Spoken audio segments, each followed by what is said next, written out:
chat. Good evening. How are you all doing tonight? Kick that off real quick. And actually, let me turn on that. There we go.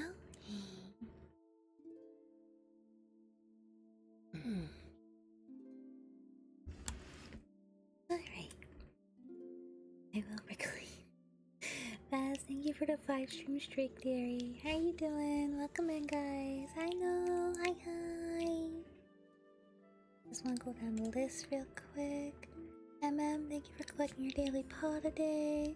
Bass and Tabs, thank you guys for collecting your daily paws today. Welcome on in, guys. Hope you're all doing fantastic today. It's the weekend. Know what happened? I don't know what happened. Unfortunately, her Twitch watch streak was interrupted somehow. It seems like Twitch didn't capture a moment when she was watching my stream one day, and it reset her counter. Actually, wait a second. You can't really hear me very well. Hold on one second.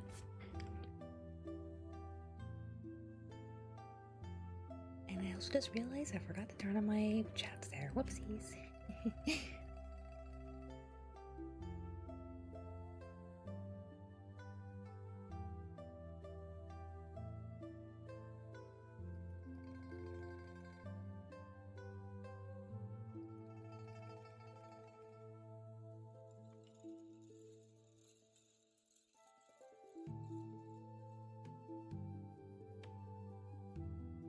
My headphones in so I can actually hear you. Okay, that's good. Yippee! So you can hear me. Yippee! But yeah, everything's okay now. I brought the attention to my mods already, so if anything does happen by any chance, they will be taking action against it. Yeah, I do apologize for anyone who was here yesterday at all about that whole situation with that one viewer. Yeah, no, they've already been given a warning, so if anything does happen, if they do come back in and start, oh god, if they do start doing it again, they will be permanently banned on the chat here and also in the Discord as well. Yeah, no, I know. It just made me really uncomfortable in this situation too with that whole thing as well, so, just hoping everything will be good tonight, and if they do show back up again and, you know, things good, cool. But I'm just here to give some cozy vibes to everybody tonight for a Friday, so yippee! But yeah, no, my mods have already been notified. Everyone's been notified about it already on my security team, so everything is good. But yeah, other than that, I hope everyone's having a wonderful day today. I didn't really do a whole lot today aside from play a couple games. I did a couple games, and I also helped clean the living room downstairs a little bit. Tomorrow is Mother's Day, so I will not be streaming, but my family and I will be having our Mother's Day dinner and everything, so I'm looking forward to that. Yippee! Other than that, just looking for a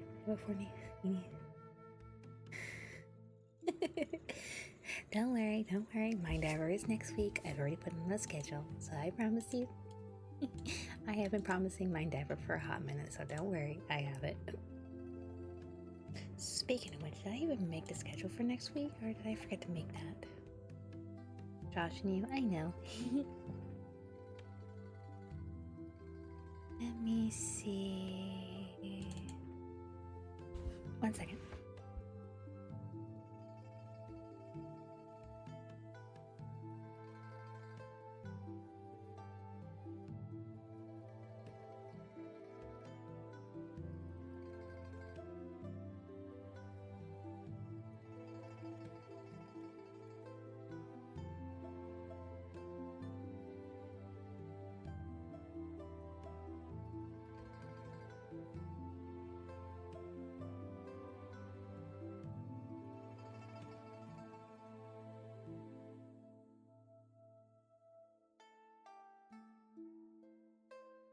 Okay, there we go. I updated the schedule in the Discord there. Oh yeah, happy Mother's Day, Nanny. Thank you, I appreciate that. Yeah, we're just gonna have a nice little, like, calm dinner with the family and everything. My mom's gonna be at work, though, unfortunately, for majority of the day, but my dad's gonna be making, some dinner and everything for her, so... Be a nice little time. Thank you, Saribot. Oh, goodness, thank you, Saribot. Goodness gracious. Crazy bots today, what's going on here? Thank you, Saribot, for banning. Appreciate that. But in the meantime, folks, let's go ahead and kick off some book reading tonight, shall we? We're going to be continuing our Warriors reading tonight, and I'm also going to adjust myself in my chair real quick so I'm a little bit more comfier, so give me 1 second.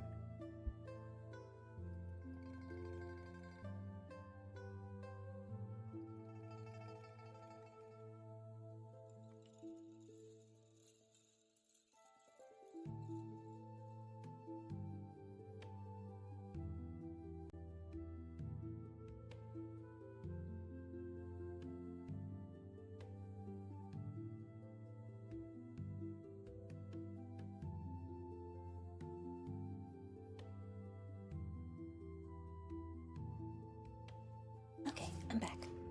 I had to change my position a little bit here and there because I usually sit with my legs crossed on my my footrest, so it's a little uncomfortable after a certain amount of time. In fact, a cat has approximately 60 to 80 million olfactory cells. A human has between 5 and 20 million. I don't know what an olfactory is actually. That's a word I've actually never heard before. Hold on, before we actually do start reading, I'm actually curious what this is. 1 second.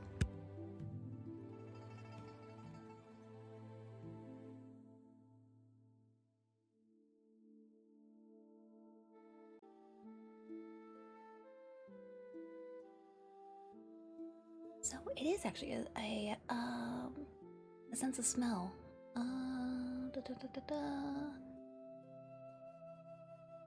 There's the physical, biological, and neurological systems responsible for detecting, processing, interpreting odor molecules in the air. The process begins when chemicals. Okay. So yeah, it's a it's a sense of smell. It's basically a sense of smell. Well, that's interesting. I didn't know about that before. Huh. I learned something new. Cool. And even though I'm a cat, I didn't know about that. Alright, in the meantime, let's go and continue on, shall we? We left off with chapter 5.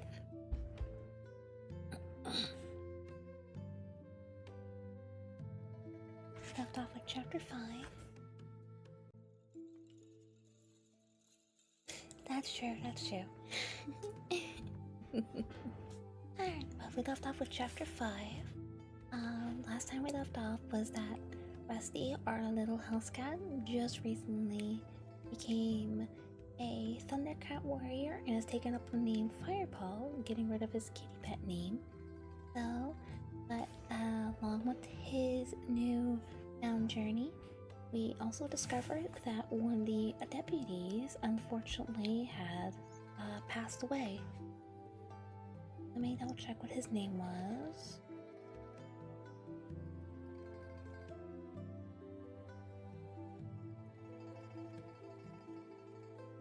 Yes, it was Redtail.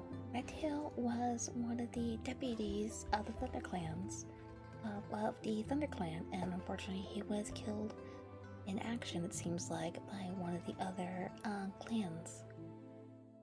But thankfully his young apprentice, I believe his name was ShadowClan, survived it, so he is currently in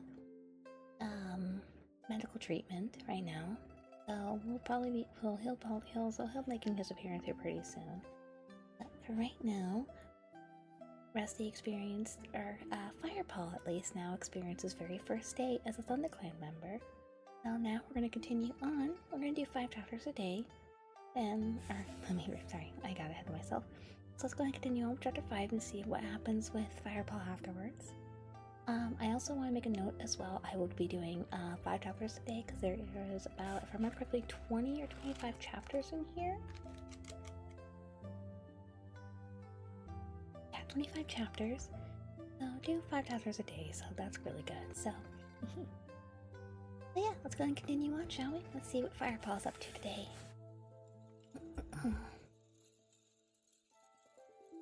Firepaw, wake up. Graypaw's meow broke into Firepaw's dream. He had been chasing a squirrel up and up into the topmost branches of a tall oak. Training begins at sunrise. Dustpaw and Sandpaw are already up. Graypaw added urgently. No glasses? You got it. Firepaw stretched sleepily, then remembered today was his first day of training. He leaped to his paws. His drowsiness evaporated and excitement surged through his veins. Graypaw was giving himself a hasty wash. Between legs he meowed. I've just spoken to Lionheart.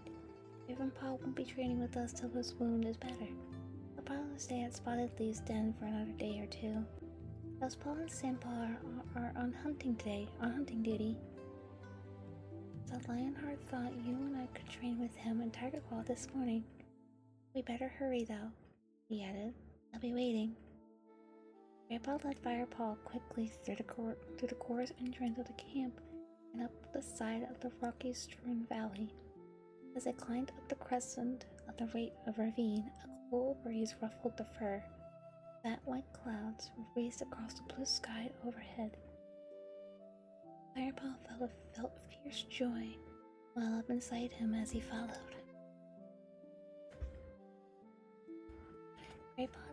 Graypaw down a tree. Oh my goodness, I can't read. Graypaw down a tree-shaded slope and into a sandy hollow. Claw and Lionheart were indeed waiting, standing a few tail lengths apart of the sun-warmed sand. Teacher, I expect you both to be punctual, frowned Tiger Claw. Don't be too severe. Tiger Claw, it was a busy night last night. I expect they were tired, meowed Lionheart gently. You have not yet been assigned a mentor, Firepaw, he went on. For now, Tiger Claw and I will share your training.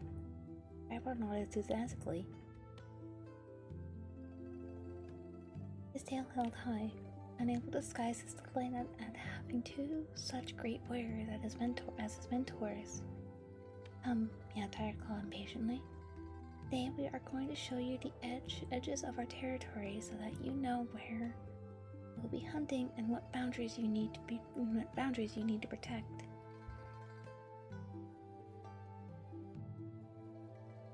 Graypaw, it won't do you any harm to remind yourself of the clan's outer limits. Without another word, Tiger Claw leaped up and bounded out of the sandy hollow. Lionheart nodded to Graypaw and then took off with equal speed. Firepaw scrambled after them, his paws slipping on the soft sand. The trees were thick in this part of the forest, birch and ash trees overshadowed by mighty oaks. The ground was carpeted with crisp dead leaves that rustled beneath their paws. Tiger Claw paused to spray his scent on a thick clump of ferns. The other cat stopped beside him. There is a two-legged path here, murmured Lionheart.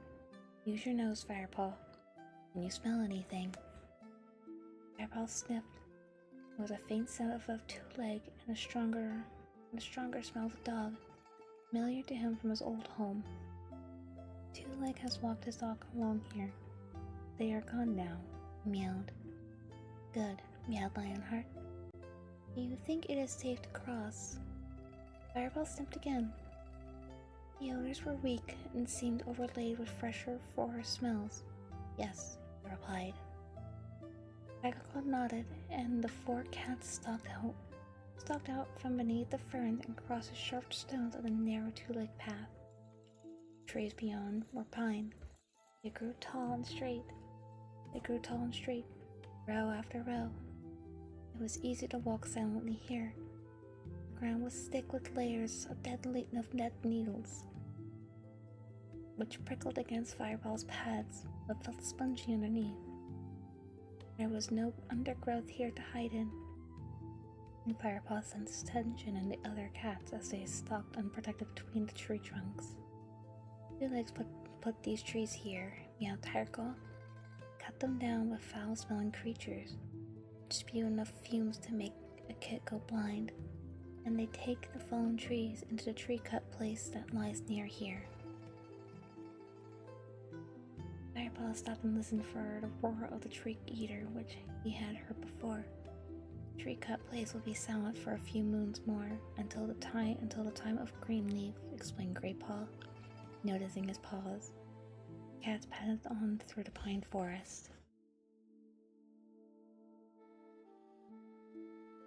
Two-legged place lies in the direction, meowed Tireclaw, flicking his tail to one side. So that you can smell it, Firepaw. Today, however, we will head the other way. Eventually they reached another two-legged path that marked the far edge of the pine forest. They quickly crossed over into the safe bushes of the oak woods beyond. The Firepaw still sensed anxiety in the other cats. "We're approaching RiverClan territory," whispered Greypaw. "The sunning rocks are over there." He pointed with his soft muzzle to the treeless mound of boulders. Firepaw felt his fur stand on edge. This was where Redtail had been slain. Lionheart stopped by a flat rock. This is the boundary between ThunderClan and RiverClan territory. RiverClan rules the hunting ground beside the great river. He meowed. Breathe deeply, Firepaw. The pungent smell of unfamiliar cats hit the roof of Firepaw's mouth. He was surprised how different it smelled from the warm cat scent of the ThunderClan camp, and he was also surprised to realize just how familiar and comforting the ThunderClan scent seemed to him already. That is the smell of RiverClan. Tireclaw growled beside him. Tireclaw growled beside him. Remember it well. It will be stronger at the boundary because their warriors will have a scent marked trees along here. These words, the dark tabby lifted his tail and sprayed his own mark on the flat rock. We'll follow the boundary line as it leads straight to the 4 trees. Lionheart meowed.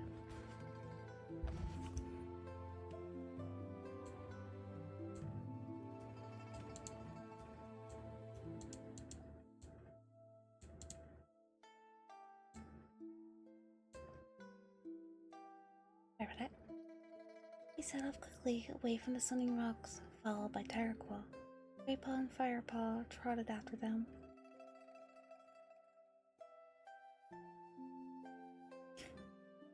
Come in, cuddle. Hi, Mega. Welcome. How are you guys doing? Welcome. You guys are just in time for ASMR. Hi. Bean. You're a bean.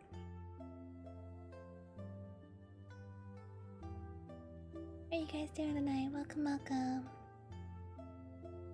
Set off quickly away from the sunning rocks, followed by Tireclaw. Greypaw and Firepaw trotted after them. It is 4 trees, Firepaw panted. It is where the territories of all 4 clans meet, replied Greypaw. There are 4 great oaks there, as the clans. Be quiet, ordered Tireclaw. Don't forget how close we are to the enemy territory. The 2 apprentices fell silent, and Firepaw concentrated on walking silently across a shallow stream, keeping their paws dry by leaping from boulder to boulder across the pebbly riverbed. By the time they reached 4 trees, Firepaw was feeling completely out of breath and his paws ached.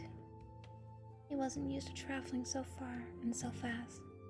He was quite relieved when Lionheart and Tireclaw led them out of the thick wood and stopped at the row of the bush-covered slope. 1 second, guys. I might have to go tell my brother to keep his voice down. Give me 1 second, guys. Because I can kinda hear him and I don't want his voice leaking into the mic. So give me 1 second, I'll be right back.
Alright, I'm back, chat. Sorry for the long wait there. We'll be having ads in about 3 minutes here. Give you guys a heads up. Just so you're not sorry about the noise. Just so you're not sorry about the ads playing. I will be sure to not read during the ads or anything like that, just so you guys don't miss the story time, okay? Let's go ahead and continue on, shall we? It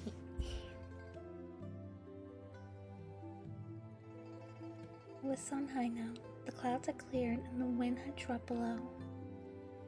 Had dropped. Below, in the dazzling sunlight, stood 4 enormous oaks, their dark green crowns reaching almost to the top of the steep slope.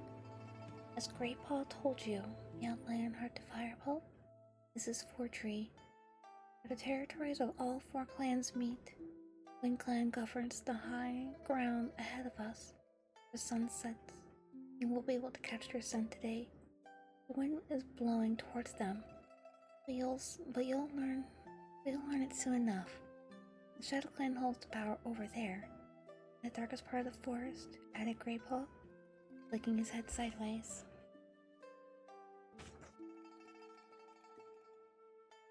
Elders say that the cold winds from the north blow over the ShadowClan cats and chill their hearts. So many clans, Firepaw exclaimed, so well organized. He added to himself, remembering Smudge's lurid tales of wildcats wreaking terror in the forest. You see now why prey is so precious, yelled Lionheart. Why must... Oh, and there's the ads. And just pause there real quick. I'm gonna take a sip of my water real quick. Just had a little bit of dinner, so my throat's... I think I still have a little bit of, stuff from dinner before, so I'm gonna drink some water.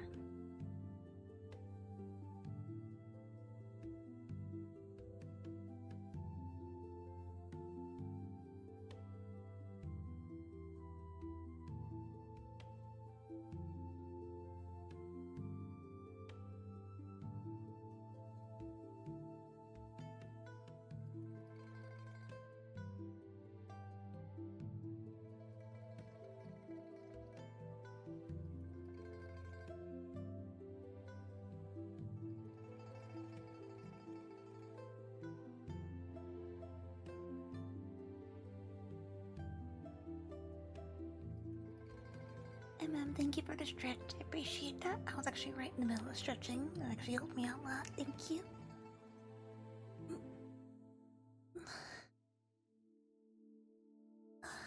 There we go. Alright, I'm just gonna wait for the ads to finish playing. I got about minute 40 left there, so we're just gonna wait till the ads are done.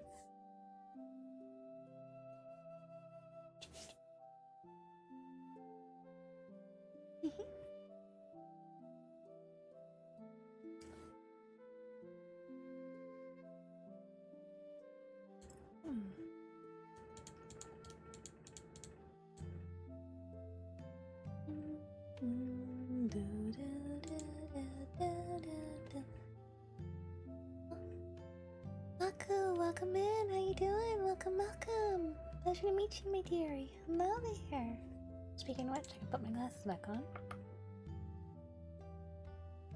Welcome in, Waku. Hello, how you doing tonight? Welcome. Pleasure to meet you, my dearie. I hope you're having a wonderful night tonight, my dear.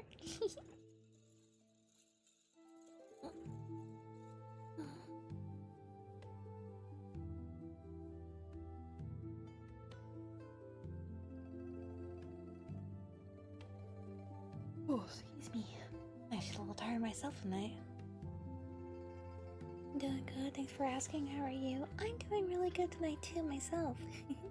I'm a little tired tonight, but you know, we are here. We are gaming. Or, not gaming, but we are reading, so... I'm doing really good though today, I feel like.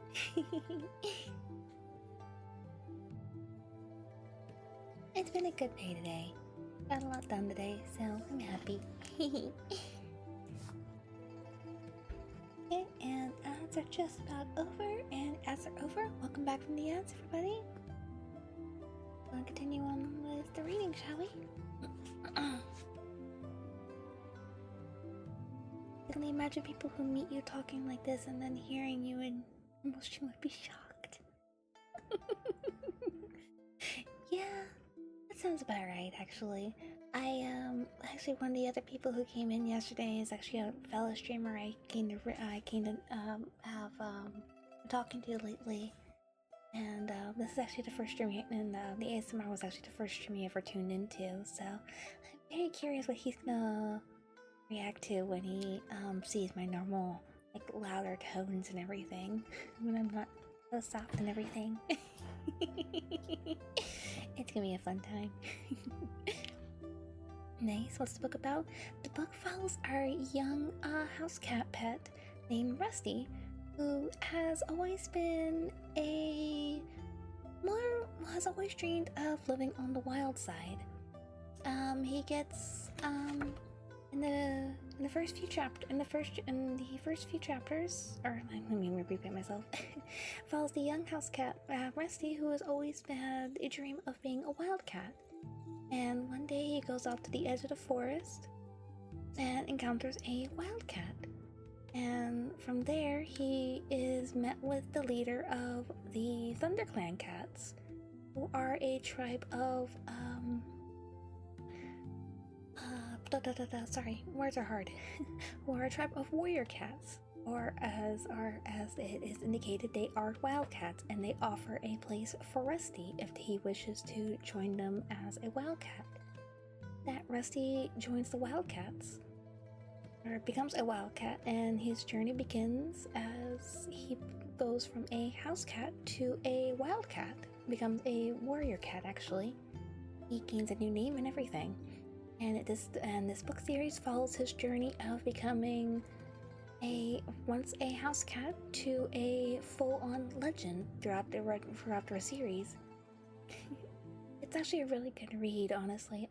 This book series was very popular when I was younger, and I really liked it a lot. I never got a chance to read it though, so this is my very, I guess you could say, my actual first. Let me repeat myself. Sorry, I'm having trouble with my words. I started reading this book series a little bit more later into my adult life. One of my close friends recommended it to me during Christmas, and I ended up getting it, so I got up to about book 2 before I dropped it for a manga I was reading, so I never got a chance to read it back again.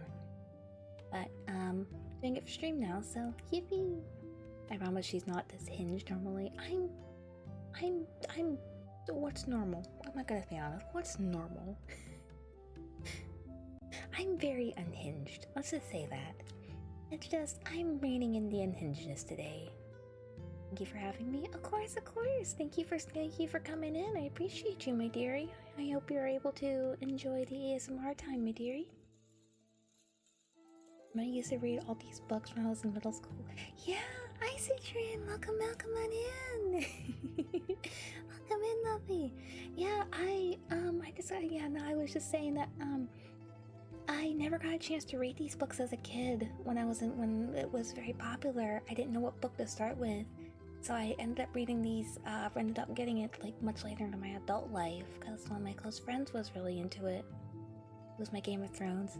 This book series is really good. I got up to book 2 halfway through, but then I put it down for a manga I was reading, and I lost track of where I left off at in the book there. And it's been kind of just sitting on my shelf ever since. Oopsies.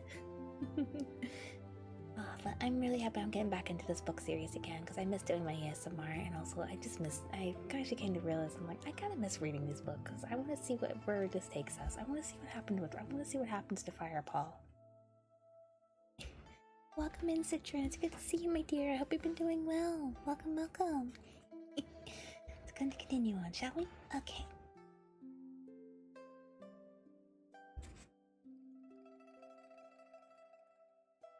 Let's see.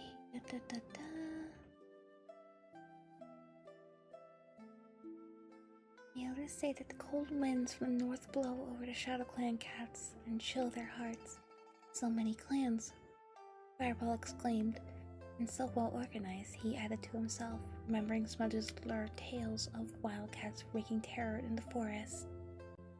See why prey is so precious, meowed Lionheart.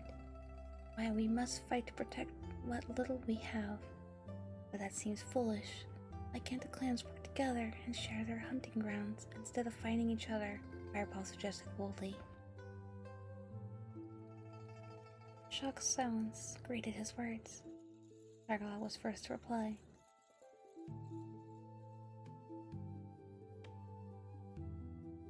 That is treacherous thinking, kittypet, he snapped. Don't be too fierce, Tigerpaw, warned Fireclaw, warned Lionheart. The ways of the clans are new to this apprentice. He looked at Firepaw. You speak from the heart, young Firepaw. This will make you stronger. This will make you a stronger warrior one day. Tigerclaw growled. Or it might make him give into kittypet weakness right at the moment of attack. Lionheart glanced briefly at Tigerclaw before he continued. The four clans do come together peacefully, in a gathering each moon here. Bend his head toward the four mighty oaks below, is where they meet. Truth lasts for as long as the moon is at its fullest. Then there must be a meeting very soon, Firepaw suggested, remembering how bright the moonlight had been the night before. Indeed, there is, answered Lionheart, sounding impressed. Night, in fact, the gatherings are very important because they allow the clans to come together in peace for one night. And you must understand that longer alliances bring more trouble than they are worth. It's our clan loyalty that makes us strong, I called meowed in agreement. You weaken that loyalty, you weaken our chances of survival. Firepaw nodded. I understand, meowed. Come on, meowed Lionheart, standing up. Let's keep moving. They paced along the ridge of the valley where four trees stood. Now they were heading away from the sun as it began to sink in the afternoon sky. They crossed the stream at a place where it was narrow enough to leap over in one jump. Firepaw sniffed the air. A new cat's scent touched his mouth glands, stronger and sour. Which clan is that? He asked. ShadowClan, answered Tigerclaw grimly. We are traveling along their border. Keep your wits about you, Firepaw. Pressure scents mean that a ShadowClan patrol is in the area. As Firepaw nodded, he heard a noise. It stiffened, but the other cats kept up their pace, heading straight for the ominous rumbling. What's that? He called, trying to catch up with them. You'll see in a moment, replied Lionheart. Firepaw peered through the trees ahead. They seemed to be getting thinner, letting in the broad band of sunlight. Are we at the edge of the woods? He asked. He stopped, took a deep breath. The green forest scents were overlaid with other strange dark smells. This time it was not a cat scent, but an odor that reminded him of his old two-legged home. The rumbling was getting louder, a ceaseless roar that made the ground tremble and ached in Firepaw's ears. This is the Thunder Path, meowed Clarklaw. Firepaw followed as Lionheart led them toward the edge of the forest, and he sat down, and all four cats looked out. Firepaw could see a gray path like river cutting its way through the forest. A hard gray stone stretched ahead of him, so far that the trees on the other side seemed blurred and tiny. Firepaw shuddered at the bitter smell that rose from the path. The next moment he leaped back, his fur bristling, as a gigantic monster roared past. The branches of the trees on either side flapped madly in the wind, chased the speeding monster. Firepaw stared at the other cats, eyed-wide, unable to speak. He had seen paths like this before, near his old two-legged home, but never this wide. Not with monsters so swift and fierce. It scared me the first time too, remarked Firepaw. At least it helps keep ShadowClan warriors from crossing into our territory. The Thunder Path runs for many paw steps along our boundary line. And don't worry, those monsters never seem to leave the Thunder Path. You're fine as long as you don't go too near. And we return to camp, meowed Lionheart. You have seen our boundaries now, but will avoid snake rocks, even though the way around is longer. An untrained apprentice would be too easy prey for an adder. I expect you are getting tired, Firepaw.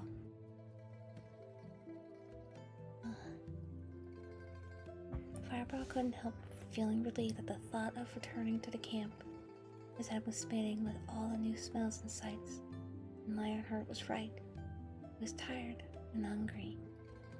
Following behind Greypaw as the cats turned away from the thunder path and headed back into the forest.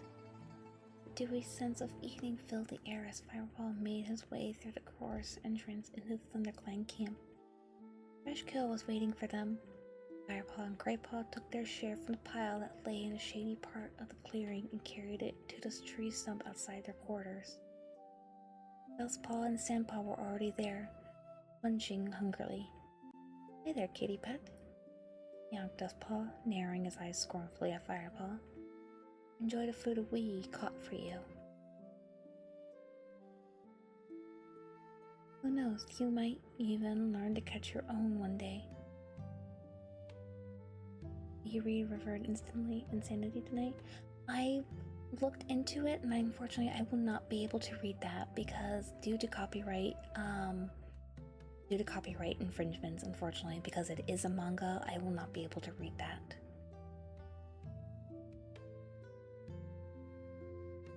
Well, unfortunately, I will not be able to read that manga at all. I'm sorry, love. Who knows, you might even learn to catch your own one day, sneered Sandpaw. "Are you still on hunting duty?" asked Greypaw innocently. "Never mind. We've been patrolling our territory borders. You'll be glad to know all is safe. I'm sure the other clans were terrified when they smelled you two coming." "Well, Dustpaw. They didn't even dare share their faces," retorted Greypaw, unable to hide his anger. "Well, we'll ask them tonight when we see them at the clan gathering," yelled Sandpaw. But due to the fact that I did look into it, due to it being a manga, a web novel, whatever the case is, unfortunately, it will get me a copyright strike, so I am unable to read something like that on here. About light novels, are they copyright? I don't think so. I would have to look into that though, unfortunately, and do some proper research. But I am able to take suggestions for a later date after we are done with these series here. Any plans for Another's Day? Not really. Just primarily just have a nice quiet dinner with my mom and my family and everything, and just enjoy the day. Since I'm not really working at the moment right now either, I wasn't really good or anything, so I'm gonna see if I can't get her a little something like some roses or something like that with my dad's card. Or do a little extra something for her. Speaking of which,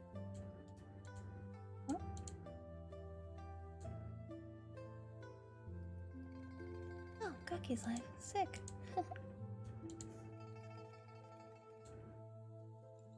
Okay, I'll continue. Any plans for Mother's Day with you, MM, or anyone else in chat? Anyone else celebrating Mother's Day at all? You guys have any plans? Let me know. I'd love to hear about what you guys are gonna be doing for your mother. Grilling? Oh, grilling. Yum.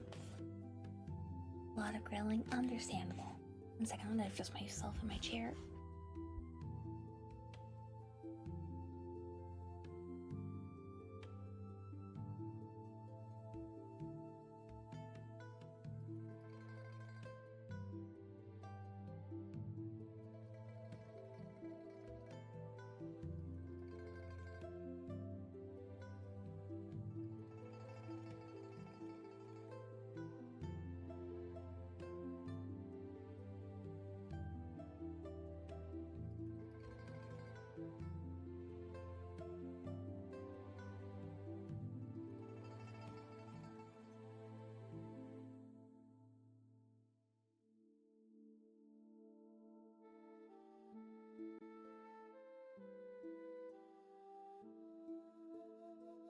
Overall grill for your family too. Oh, it sounds delicious. I love that.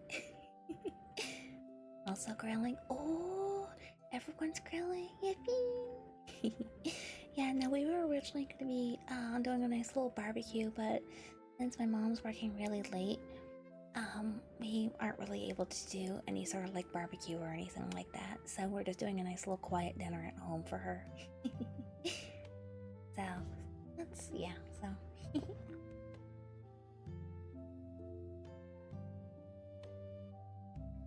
But yeah, usually for Mother's Day, if she's not working, we usually do a nice little like barbecue for the family and everything. But not really able to this year, but that's okay. As long as we have a nice little quiet dinner, that's all we can really ask for. I just hit my knuckle on my desk. That hurt a lot.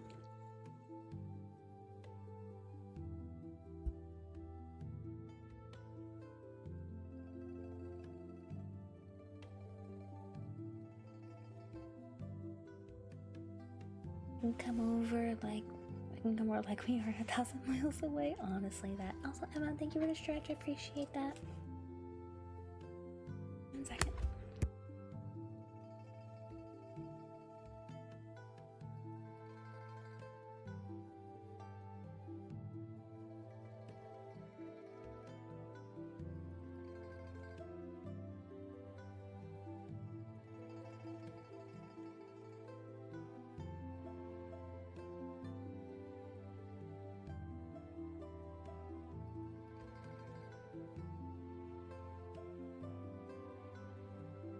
Thank you for the hydrate as well.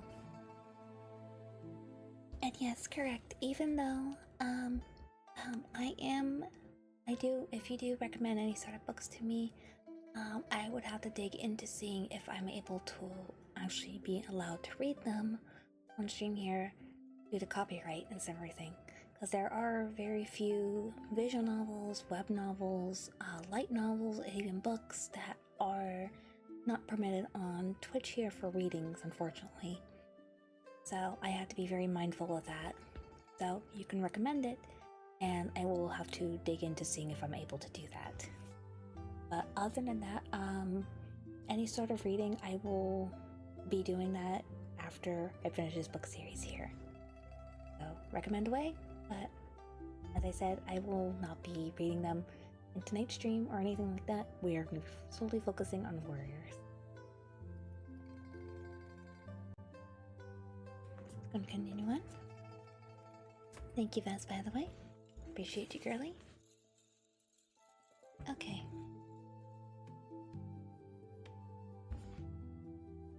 Are you going? Firepaw blurted out, impressed in spite of the apprentice's hostility. Of course, replied Dustpaw loftily. It's a great honor, you know. Don't worry.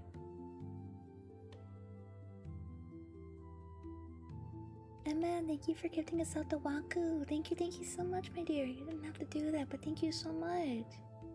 Waku, enjoy those awesome emotes and enjoy the freedom from the ads as well.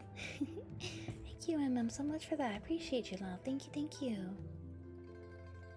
Great honor, you know.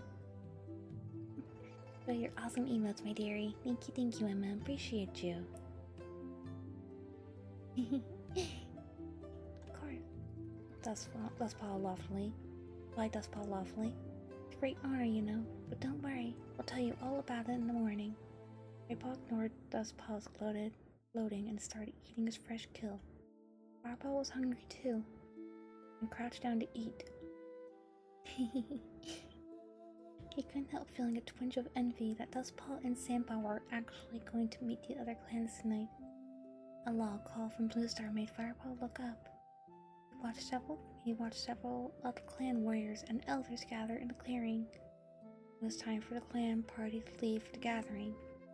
Dustpaw and Sandpaw leaped to their feet and trotted off to join the other cats. Bye, you two, called Sandpaw over her shoulder. Nice quiet evening. The assembled cats stalked out the camp entrance in a single file. The Bluestar at the head. Her fur glowed like silver in the moonlight, and she looked calm and confident as she led her clan to the brief truce between old enemies. Have you ever been to the gathering? Firepaw asked Greypaw wistfully. Not yet, replied Greypaw, crunching loudly on a mouse bone. It won't be long now. Just you wait. The apprentices get to go sometime. The two apprentices ate the rest of their meal in silence. They had finished. Firepaw wandered over to Firepaw and began to groom his head. Together they washed, sharing tongues as Firepaw had seen the other cats do when he first arrived. And, tired after the long trek, they pushed their way into their den, settled down in their nest, and quickly fell asleep. The following morning, Greypaw and Firepaw arrived early at the sandy hollow. They had crept up before Sandpaw and Dustpaw awoke. Firepaw had been eager to hear about the gathering, but Greypaw had dragged him away. You'll hear all about it later. If I know those two, he mewed. It promised to be another warm day, and this time, Ravenpaw came to join them. Thanks to Spotted-Leaf, his wound was healing well. Firepaw played around, scooping leaves into the air and leaping after them. Firepaw watched, his tail twitching with amusement. Ravenpaw sat quietly at one side of the hollow, looking tense and unhappy.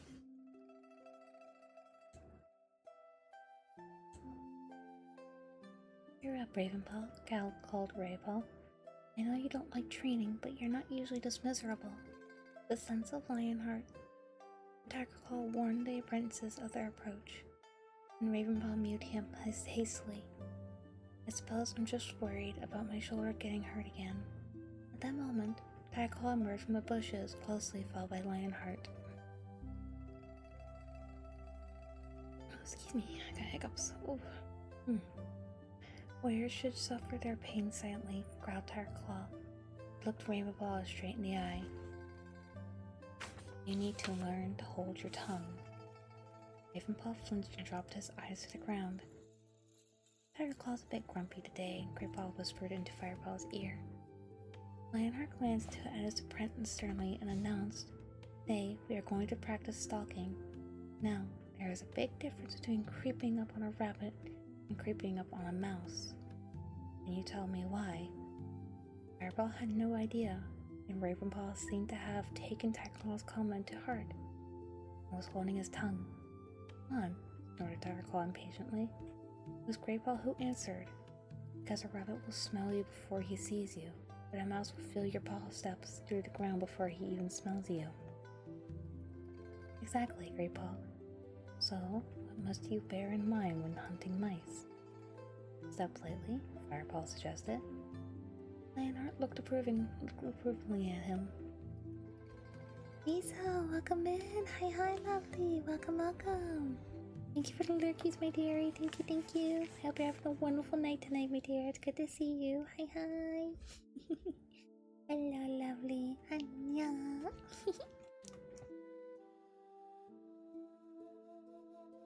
Hello. Anya.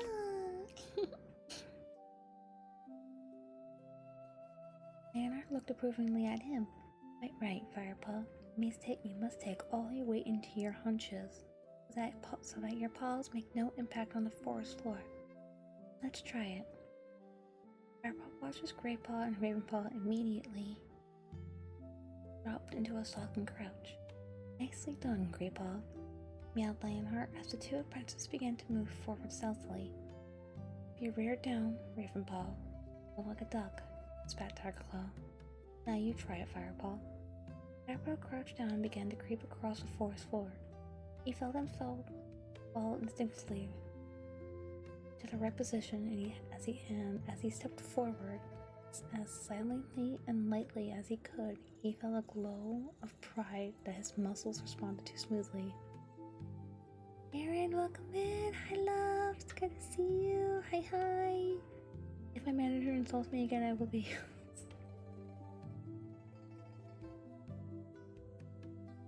Oh, Rodin. Hi, Rodin. Welcome in, my dear. Hope you're doing well tonight as well. Hello. Hi. Hi. 1 second. That's it. Okay. Nope, it's just a notification about something, so we're good. Okay. Hope you guys are doing good tonight. Welcome in, Rodin. Welcome in, Darian. It's good to see you guys tonight. Welcome. Well, obvious you've known nothing but softness, growled Tired Claw. You stuck like a lumbering kitty pet. You think dinner is going to come and lie down in your food dish and wait to be eaten? Firepaw sat up quickly as Tiger Claw spoke. Puss in Boots.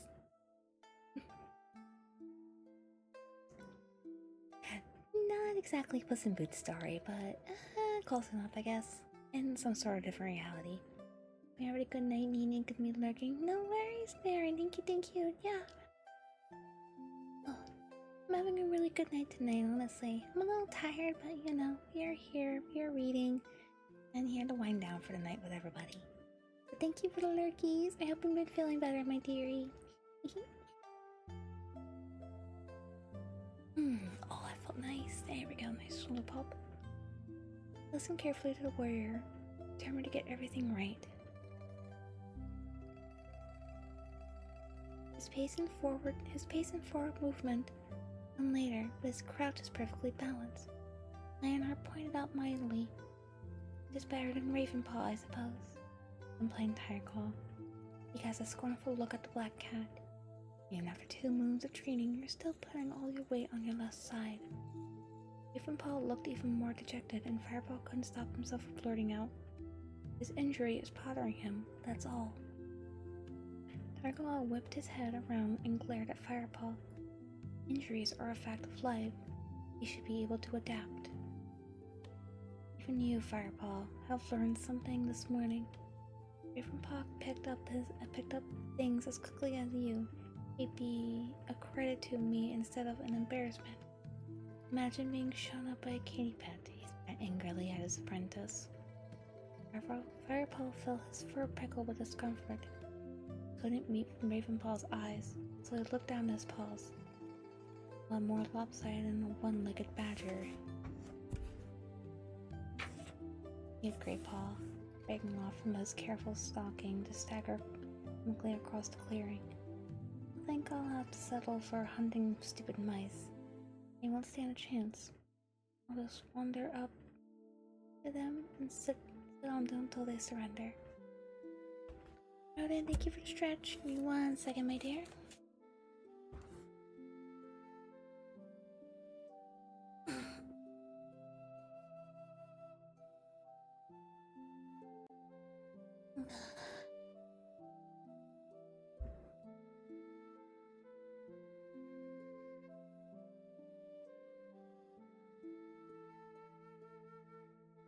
Okay, there we go. Hey Titans, thank you so much for the follow. Welcome to the streams, my dear. Welcome. Hope you're having a wonderful night tonight, my dear. Welcome. Good stretches in. Oh yeah, I got some good stretches in. I stretched my back, I stretched my arms, I stretched my legs, all that good stuff there. Well, welcome in, J Titans. It's good to meet you, my dearie. Welcome. Be able to wind down tonight with our book session tonight. Pleasure to meet you, my dearie.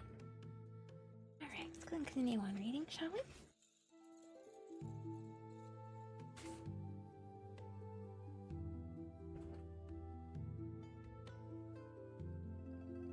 Concentrate, young Greypaw. This is no time for your jokes, yelled Lionheart sternly. Perhaps you might focus your mind better if you try out your stalking for real. All 3 apprentices looked brightly. I want each of you to try catching real prey, yelled Lionheart. Ravenpaw looked beside the owl tree. Greypaw, there might be something in that big bramble patch over there. You, Firepaw, follow the rabbit track over that rise. Bam, welcome in. Hello. Pleasure to meet you, my dearie. Welcome on in. How you doing tonight? Just saw there's table saw on his back. Don't do this. No, don't do that. No, don't do that. Better than you. I'm doing good tonight too, my dear. Thank you. We're just doing a little book time reading tonight to wind down the weekend that we were all having here.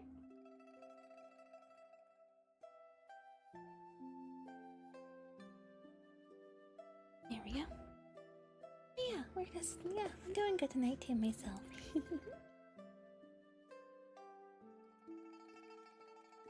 almost broke my shoulder. What did you do? I hope you're okay now, my dear. Goodness gracious. Please do be careful, that's all I ask. Perhaps you might focus your mind better if you try not stalking you for real. All three apprentices looked up brightly. I want each of you to try catching real prey. Yeah, Lionheart. Even Paul, you look beside the owl tree. Great Paul, there might be something in that big bramble patch over there. You, Firepaw, follow the rabbit track over that rise. You'll find a stray bed of winter stream. You may find something there. Playing baseball? Oh, okay, I gotcha. No, okay, now that makes a little bit more sense. Okay. Well, I hope you had a good time with baseball there, but also please do be careful. I know baseball's a little bit of a rough sport, but I hope you had fun with baseball there.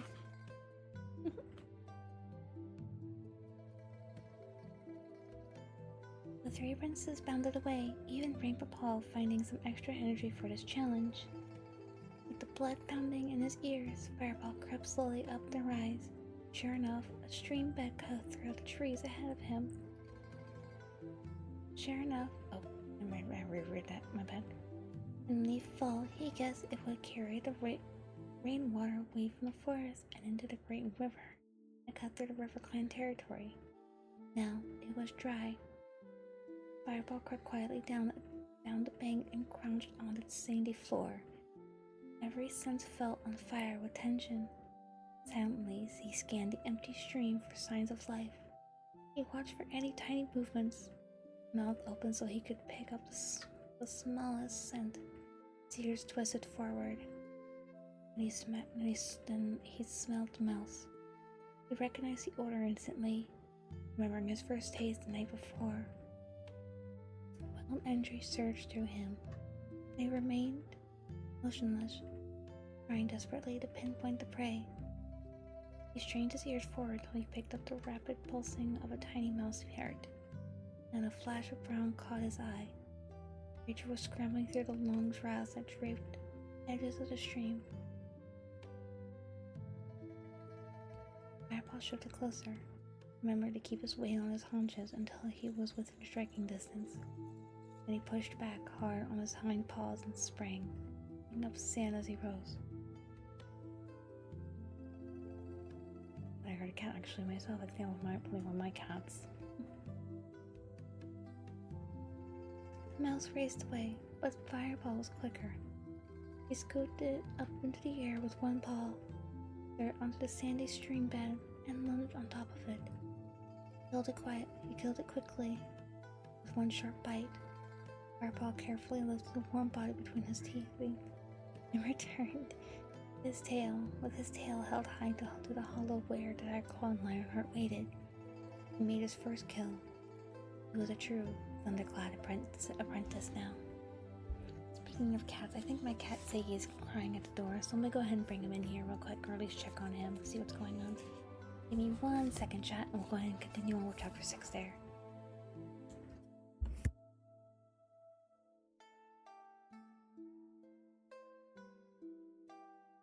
No, Rodin, no! How dare you! Do not steal the child. Do not steal the cat son. No. Rodin, if you keep it up, I'm gonna tell Bess to, good insult there. Oh. For context, I have 2 cats, Ziggy and Maisie, and Rodin likes to make a joke of kidnapping my cats.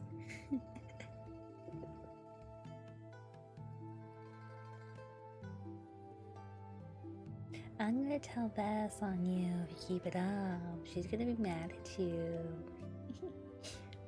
But don't worry, Rodin doesn't know I'm good fun, so. My cats are very popular. My cats are very popular on here, so I talk about them a lot here. Alright, on to chapter 6 now. Early morning sunlight streamed down onto the forest floors as Firepaw roamed in search of prey. 2 moons had passed since he had begun his training. He felt at ease in this environment now.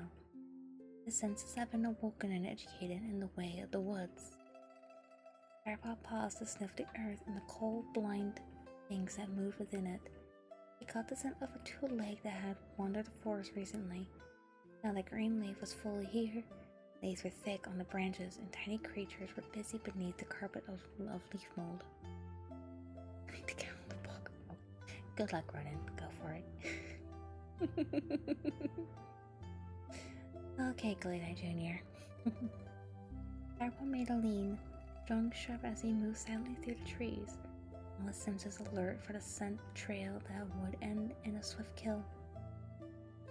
Today he had been set his first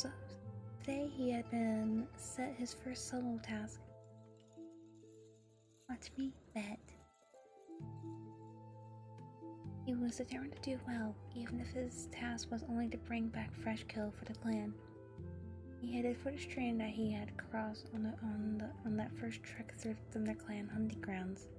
It gurgled, battered and spattered as it ran downhill over the smooth, round pebbles. Firepaw paused briefly, leapt out the cold, clear water, and then lifted his head and tested the air again for any scent of prey. The stench of a fox lay heavy in the air. The smell was stale. The fox must have drunk here early in the day. Firepaw recognized the odor. He had smelled it on his first visit to the forest. And then Lionheart taught him it was fox scent, but apart from the glimpse of the fox's brush it caught on that first outing, Firepaw had still never seen one properly. He struggled to screen out the fox stench and concentrate on prey scent. Suddenly, his whiskers prickled as he homed in on the warm blood beat of prey. A water vole was busy with its nest. A moment later, he saw the vole. The fat brown body was darting back and forth along the bank as it gathered grass stalks. Firepaw's mouth watered in anticipation. His last meal had been many hours ago, but he dared not hunt for himself until the clan had been fed. He remembered the words repeated by Lionheart and Tyclaw time and time again. The clan must be fed first. Dropping to a crouch, Firepaw began to stalk the little creature. Its orange-belly fur brushed against the damp grass. He crept closer, his eyes never leaving his prey. Almost there. Another moment, and he would be near enough to spring. Suddenly, there was a loud rustle in the ferns behind him. The water vole's ears twitched and it disappeared down a hole in the bank. Firepaw felt the hackles rise along his spine. Whatever ruined his first good chance of catching prey would have to pay.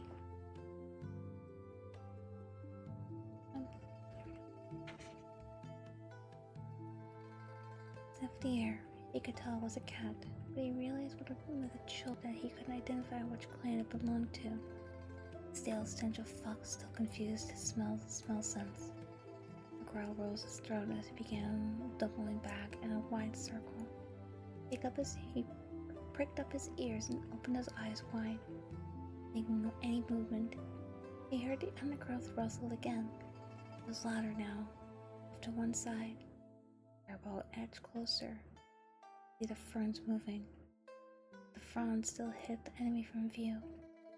Big snap with a sharp cracking noise.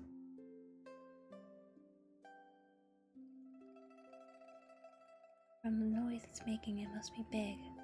Firepaw thought, preparing himself for a fierce battle. He leapt for the trunk of an ash and climbed swiftly and silently up to an overhanging branch. The invisible warrior came closer still. Firepaw held his breath,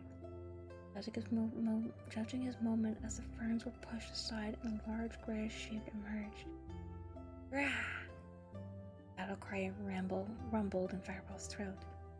Claws unsheathed, he launched himself at the enemy and landed squarely on a set of furry, muscular shoulders.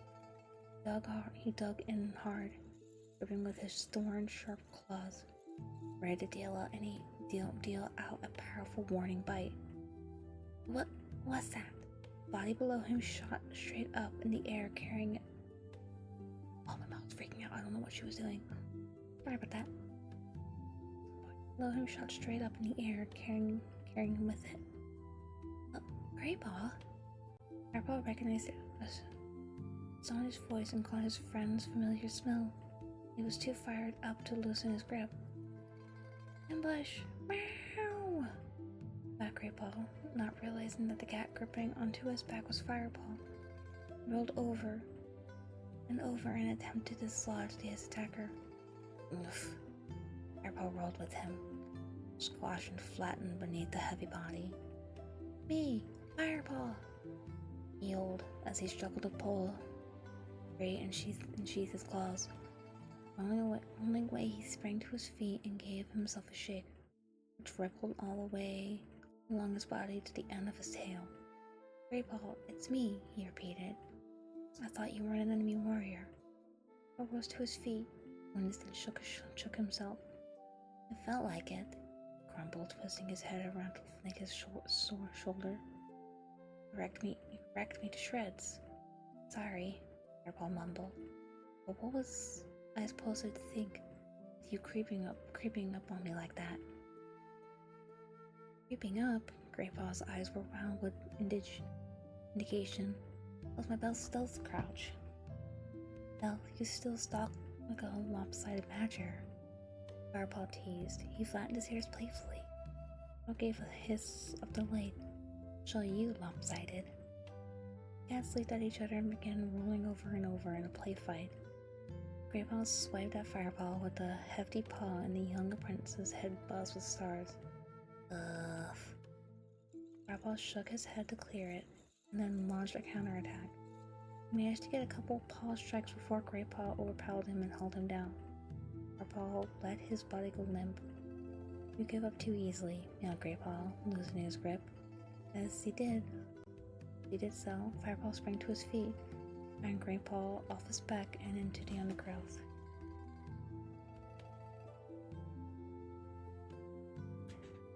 Firepaw leaped after him and pinned him to the ground. Surprise, the warrior's greatest weapon. He crowed, quoting one of Lionheart's favorite phrases. He jumped nimbly off Greypaw and began to squirm around in the leaf litter, enjoying his easy victory in the warmth of the earth against his back. Greypaw seemed unbothered by his second defeat of the morning. It was too fine a day for bad temper. How are you getting on with your tasks? Glasses? You got it. Alright, no glasses.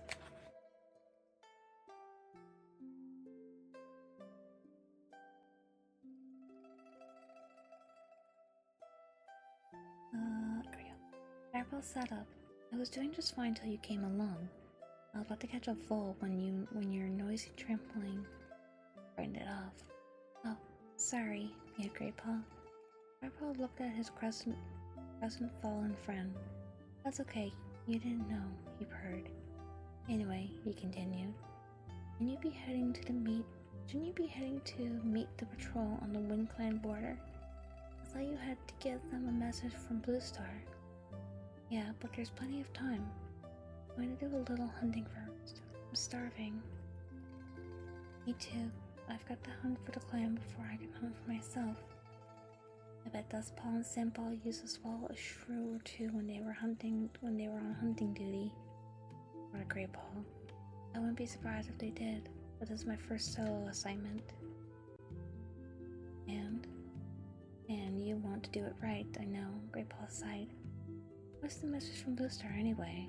Firepaw asked, changing the subject. She wants the patrol to wait at the Great Sacrum until she joins them at Sun High. It seems that some ShadowClan cats have been prowling around. Bluestar wants to check things out. My DM, you got it. 1 second, Reddit.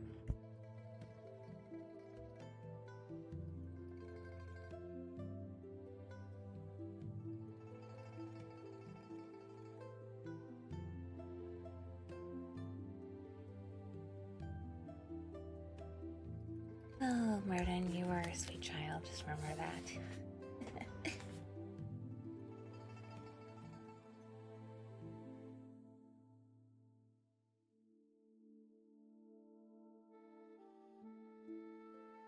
So I'm not doing it ever again. Fair enough. I don't mind those, don't worry. You're still a goober. Excuse me.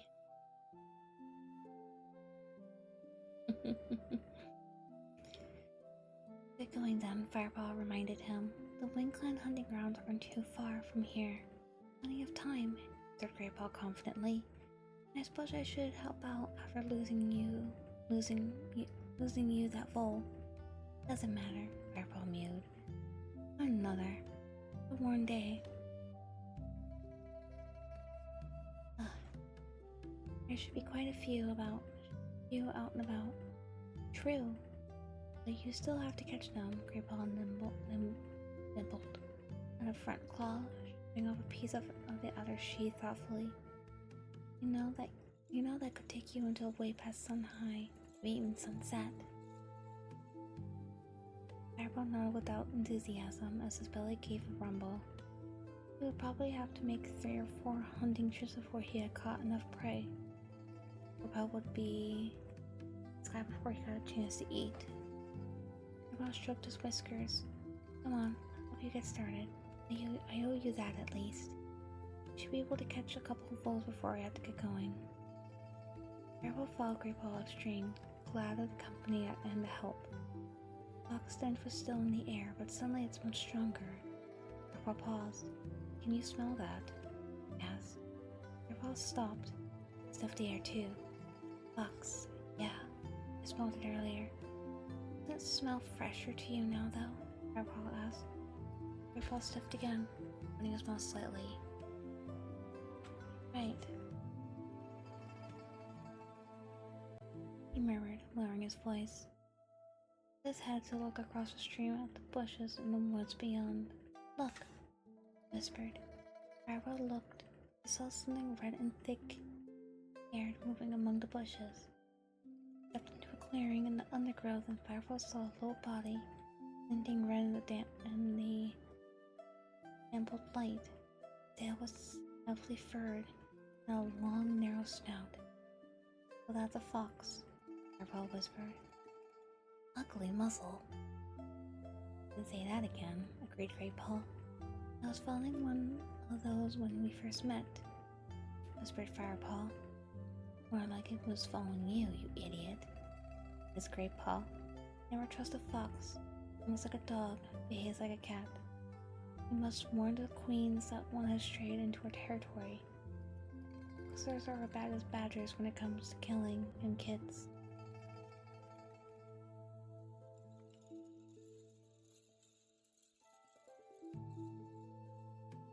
Thank you for the breath break, and I'll get that hydrate once I hit the next paragraph here, but thank you very much for those two. I appreciate you, my dearie. I'm glad you didn't catch up with the one you saw last time. That made a mouse meat out of the tiniest scrap like you. Firepaw looked a little put out, and Greypaw added, had a better chance these days, though. Anyway, Bluestar will probably send a warrior patrol to scare it off, put the queen's minds at rest. The fox had not noticed them, so the 2 apprentices continued along the stream. But what does a badger look like? Bob asked as they prowled along the sniffing to either side. Black and white, short legs. No, you'll know when you meet one. They're bad-tempered, lumbering animals. They're less likely to raid a nursery than a fox, but they have a vicious bite. How do you think old Halftail earned his name? He hasn't been able to climb a tree since a badger bit off his tail. Okay, that paragraph right there. Water real quick. Thank you, Rodin, once again.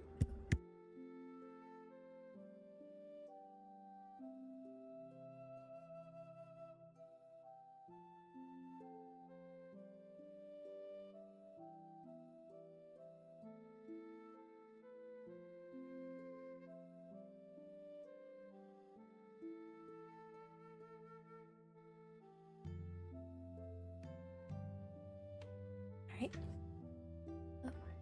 I want to give you guys a heads up as well. 5 minutes till the ads are beginning here pretty soon. Just want to give you guys a heads up. 5-minute warning there. I'll be sure to not read during the ads or anything like that, so you don't miss the bedtime stories. Why not? Scared of falling? A cat needs his tail if he wants to land on his feet. It helps him spin in midair.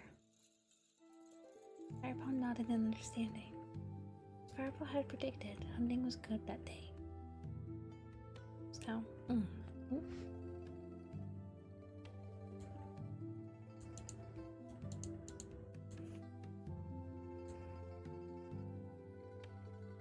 okay, sorry, I thought I had a message from someone. Never mind, we're good.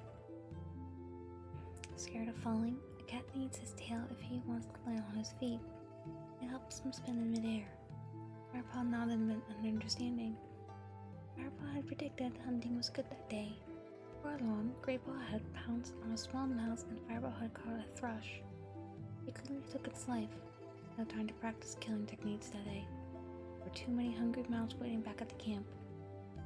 Firepaw kicked Earth over to prey so that it would be safe from predators until he came back for it. Suddenly, a squirrel broke cover. A bird burst into action. He waited till there were no monsters in sight, and he edged forward again, across the grass, right at the edge of the path. Cautiously, he reached out a paw to touch it. It felt warm, almost sticky, heated by the sun. He looked up, staring across the thunder path. He saw a pair of eyes squinting out of the forest on the other side. He left the air but smelled nothing except the stench of the great gray path. The paths on the other side were still shining in the shadows. They blinked, slowly. Firepaw, Greypaw's voice made Firepaw jump as a huge monster held in a tree roared past his nose. The wind from it almost toppled him over. Firepaw turned and ran as fast as he could back into the safety of the forest. The mouse brain full spat Firepaw. His whiskers trembled with fear and anger. What were you doing? I just wondered what the thunderpath felt like, Firepaw muttered. His whiskers were trembling too. Come on, whispered Greypaw edgily. Let's get out of here. Firepaw followed Greypaw as he leapt back into the forest. Once they were a safe distance from the thunderpath, Greypaw stopped to catch his breath. Firepaw sat down and began to lick his ruffled fur. I think I saw a ShadowClan warrior. He mewed between licks in the forest on the other side of the thunderpath. ShadowClan warrior, echoed Greypaw, his eyes wide. Really? I'm pretty sure. Well, it's a good thing the monster came past when it did, retorted Greypaw.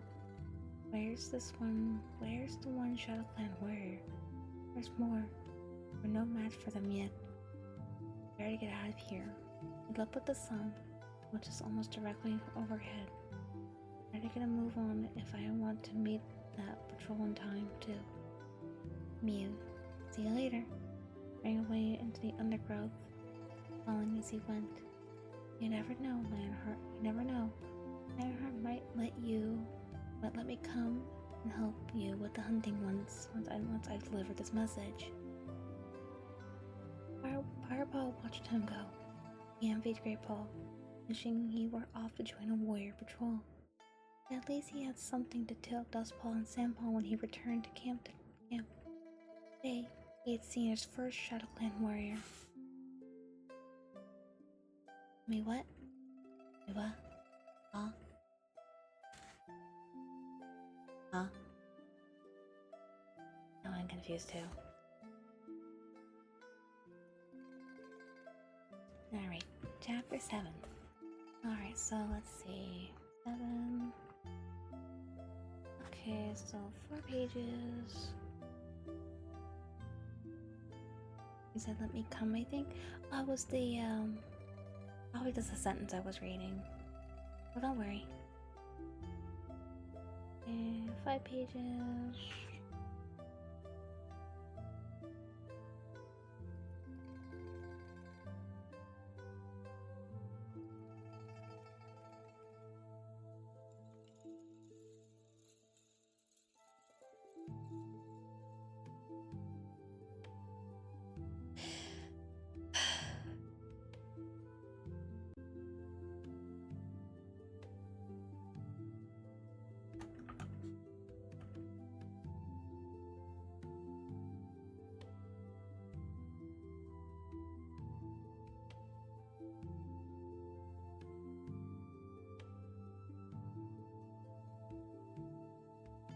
Ma'am, you deserve all the bonking right now, but also I do too, because I'm just now realizing, like, wait a second.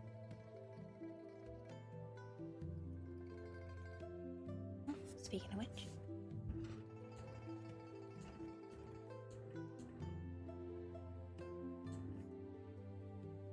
Excuse me, I don't know why I'm so tired of myself tonight, goodness. Okay, let's continue on, shall we? On chapter 7. Firepaw retraced his steps and headed back towards the stream. He thought of his eyes burning in the darkness of the ShadowClan territory. Suddenly, he caught a faint smell of the breeze. Stranger, perhaps that ShadowClan warrior. Instantly, a growl rumbled in Firepaw's throat. The scent message told him many things. The stranger was a street cat, not young and definitely not from the ThunderClan. She carried no distinct scent from any of the clans. Firepaw could tell she was tired, hungry, and sick. She was in an ugly mood. Dropping low, Firepaw moved forward, heading toward the scent, and he paused in puzzlement. The warrior scent was fainter now. He sniffed again. Suddenly, with a lightning movement, a snarled ball of fur burst from the bushes behind him. Firepaw screeched in shock as the she-cat slammed into him, knocking him sideways. Two heavy paws clamped down onto his shoulder, and iron jaws closed around the back of his neck. Meow! Grunted, already thinking fast. The other cat were to sink its fangs too deep, it would be all over. He forced himself to go limp, relaxing his muscles as if in submission, and allowed a printed howl of alarm. The she-cat opened her mouth, gave a triumphant yowl. A puny apprentice, easy prey for Yellowfang. Hissed. The insult Firepaw felt a surge of fury. Just wait. He showed his coughed up furball what kind of warrior he was. But not yet, he told himself. Wait until you feel her teeth again. Yellowfang bit down. Firepaw surged upward with all the strength in his powerful young body. The she-cat gave a snarl, surprise as she was thrown clear, tumbled backward into a coarse bush. Shook himself. Not such easy prey, huh? Yellowfang hissed defiance. She tore herself free from the clinging branches. Not bad, young apprentice. Spat back. You'll need to do a lot better. Firepaw. I feel dizzy, so I'm gonna rest for the night. No worries, Rodin. Good night, love. I hope you feel better soon, love, okay? Try to get some good sleepy sleeps tonight. I am here for ambiance and all that stuff there if you need it, okay? Feel better soon, lovely.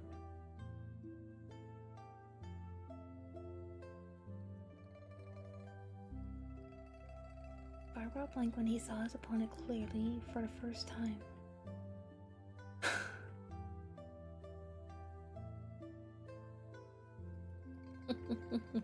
Fair enough. Well, no PJs for me now.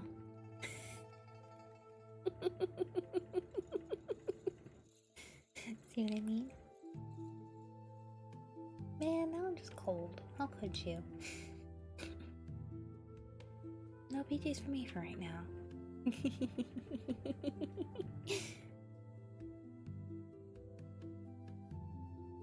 guys are coopers, you know that? Well, hopefully this brighten. Well, it seemed to make Rodin feel a lot better. Aqua, welcome in, love. Thank you for collecting your daily holiday. Welcome. My 4.1k is saying you're probably staying no PJs. Hey, you'd be surprised, people. Hey, you'd be surprised. A lot of my lurkers here have a lot of points to spend, so they might put me back in PJs eventually.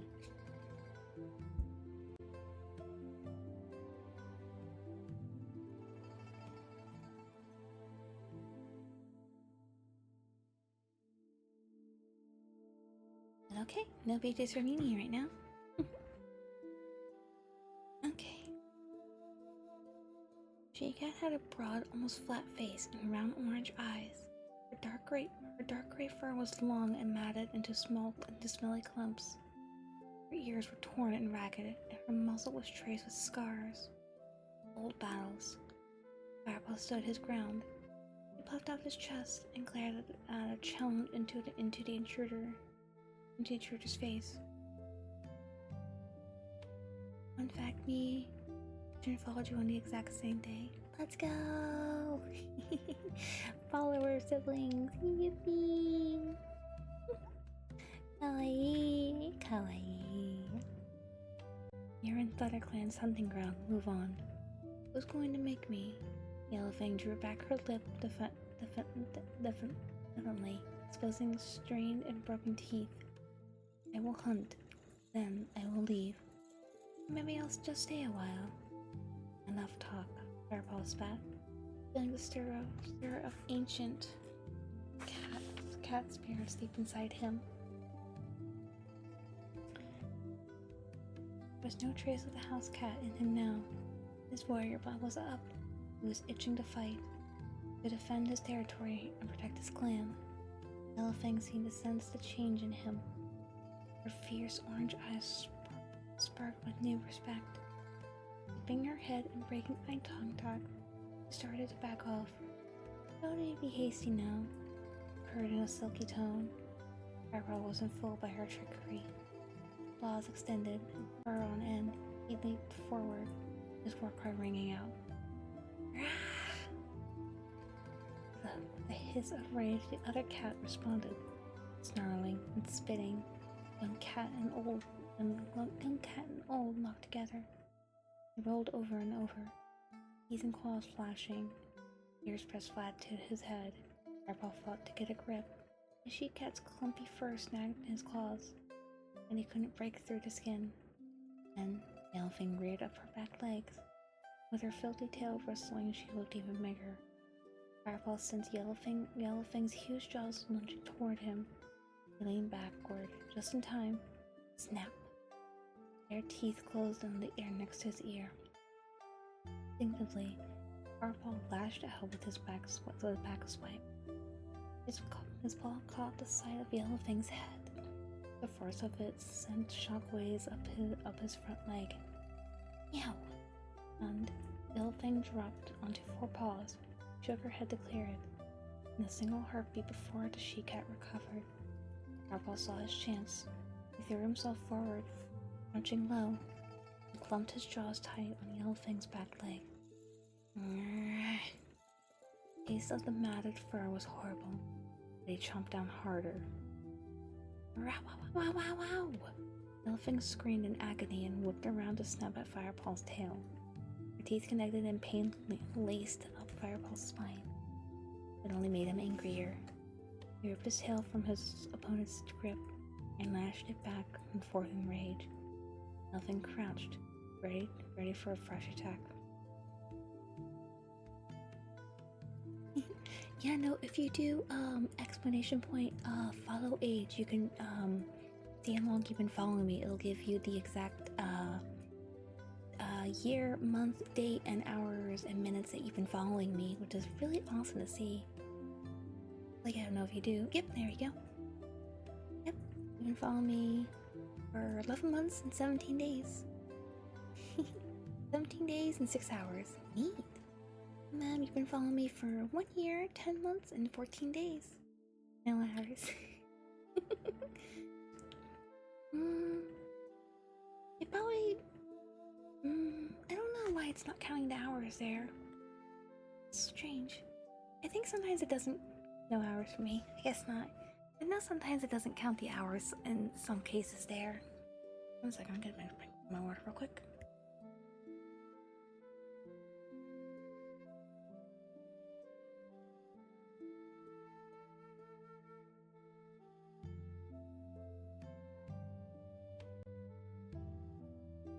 My guess it drops the hours after it becomes years. Most likely, I would assume so. Cause I know the hours tend to indicate when it's only been like the few months or so. Stream Element said no. Yeah, it's probably just out there. So once you've been following someone for like a year or so, I think the hours just kind of start cutting off.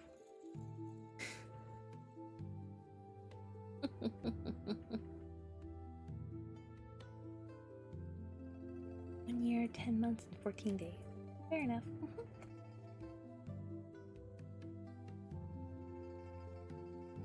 Yellowfang crouched, ready for a fresh attack.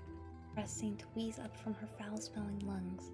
Scent blasted Firepaw's nose. Up close, the message of description and weakness, the aching void of the she-cat's hunger was almost pitiful. Painful. Cat. Actually, I'm very curious what this looks like, actually. I'm not gonna lie.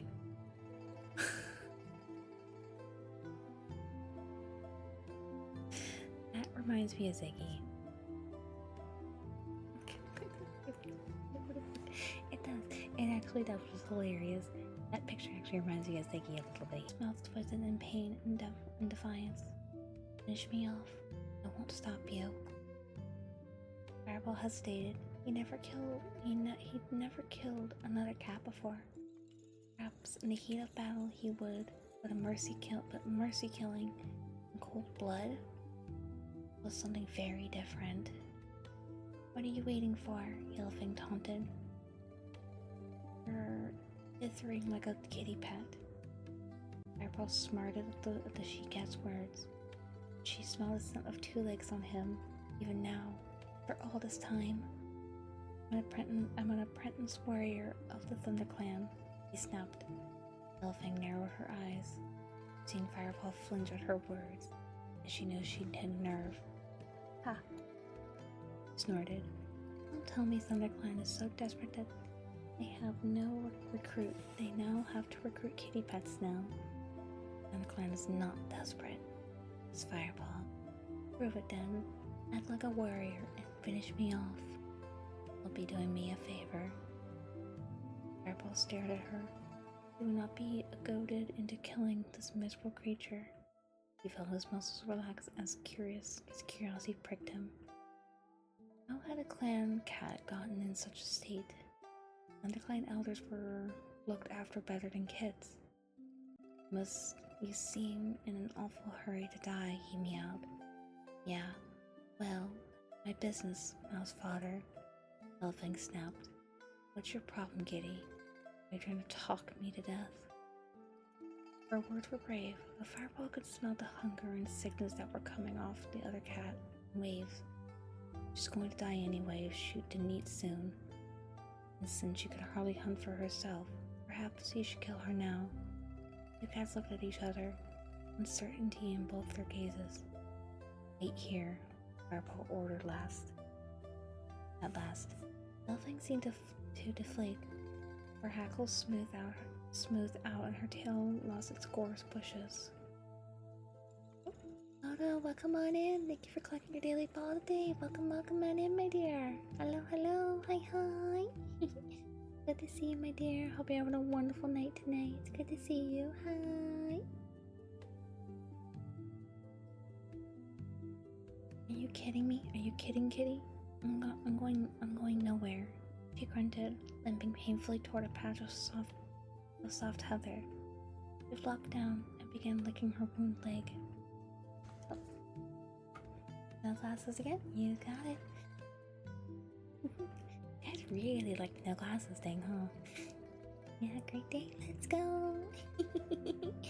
I'm happy to hear, my dear. Always good to hear. I know! Firepaw glanced briefly over his shoulder at her. He hissed quietly in exasperation before heading for the trees. As he padded silently through the ferns, sun-warmed odors filled his nose, and he got the sour reek of a long-dead rat. He heard the scratching of insects beneath the bark, a rustle of furry things scurrying over the leaves. His first thought had been to go and dig up the brush he had killed earlier. That would take too long. Maybe he should go and scoop up the rat carcass. Easy meat, but a starving cat needed fresh kill. Only when times were very hard would a warrior cat eat crow food. Just then he paused. hunting a young rabbit ahead. More steps than he sought. Patting himself down, he stalked the creature. It was barely a mouse length away before it detected him. By then it was too late. The white bobtail darting away with the thrill of the chase surging through Firepaw's veins. Rush of speed, flash of claws. Then he had it. He held the wriggling body fast and finished it off. Yellowfang looked up tiredly as Firepaw dropped Rabbit on the ground beside her. Her grizzled jaw dropped. Well, hello again, kitty. I thought you were going to fetch your little warrior friends. Yeah? Well, I might still do that. Don't call me kitty. Oh, sorry, my new bitches. Firepaw growled, shoving the rabbit nearer with his nose. He was embarrassed by his kindness. If you don't want this... no. Yellowfang moaned hastily. I do want it. Firepaw watched. The she-cat rip open the prey and start to swallow it down. His own hunger rose up and his mouth filled with water. He knew he shouldn't even be thinking about eating. He still had to take back enough prey for the clan, but the fresh kill smelled delicious. A few minutes later, Yellowfang gave a huge sigh and flopped onto her side. First fresh kill I've had for days. I licked her muzzle clean and settled down to give herself a thorough wash, as if one wash is going to make much difference. Firepaw thought, his nose twitching. It was the arch-cat of stench. He eyed tattered remnants of the prey.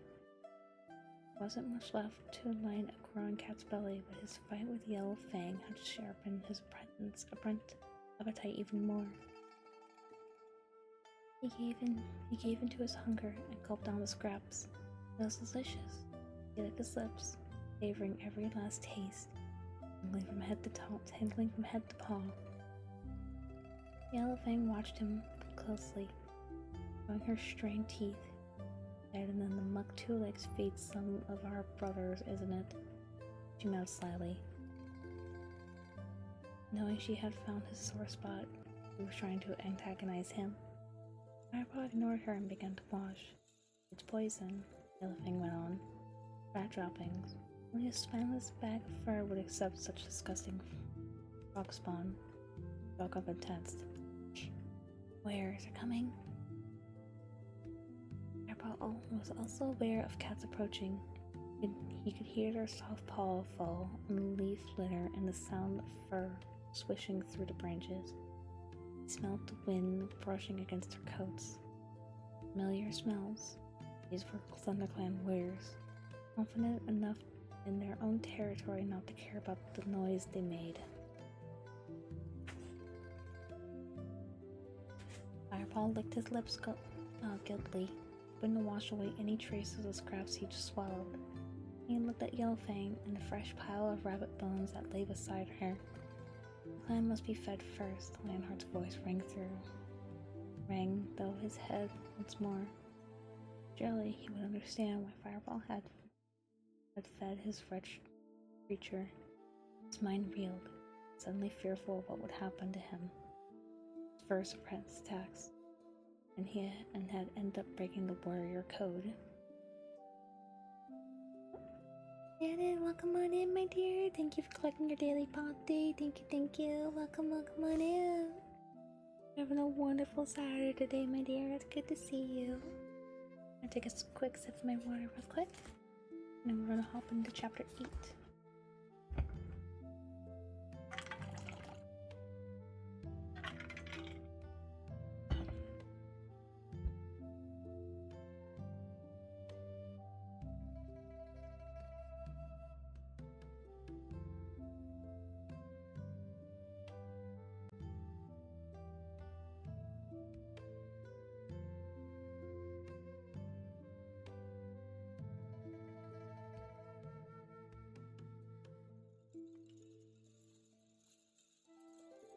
Okay, continue on, shall we?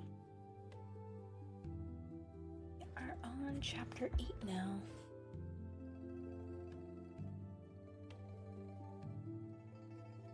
think I read, except I found out earlier that a month ago, Procreate removed the font I've been using for my art. No! I will riot. I will riot. We will get that font back for you. I will riot against... Oh. I hit the wrong button. I restarted the song. It's okay. But, I will riot against Procreate to bring that font back for you. I will riot. Riot!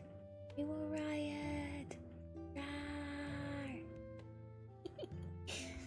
I'm sorry though, I wonder why Procreate got rid of it. Exactly. Riot! Rawr! I wonder why Procreate got rid of it. Strange, I've never heard of a drawing program doing something like that before. Oh, that felt nice. Appreciate the thought though. Of course love. Well, hopefully you're able to find another font that you're able to use and also like as well to replace the old one there. And also, once again, we riot! Riot! Roar!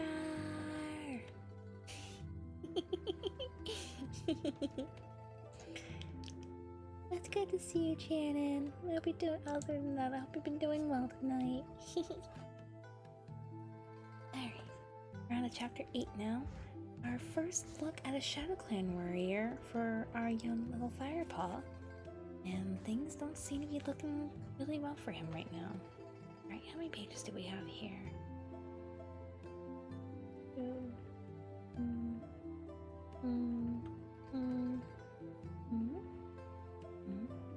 Okay, so we got 7 pages here. 1, 2, 3, 4, 5, 6, 7, 8. Okay, we got 8 pages, so...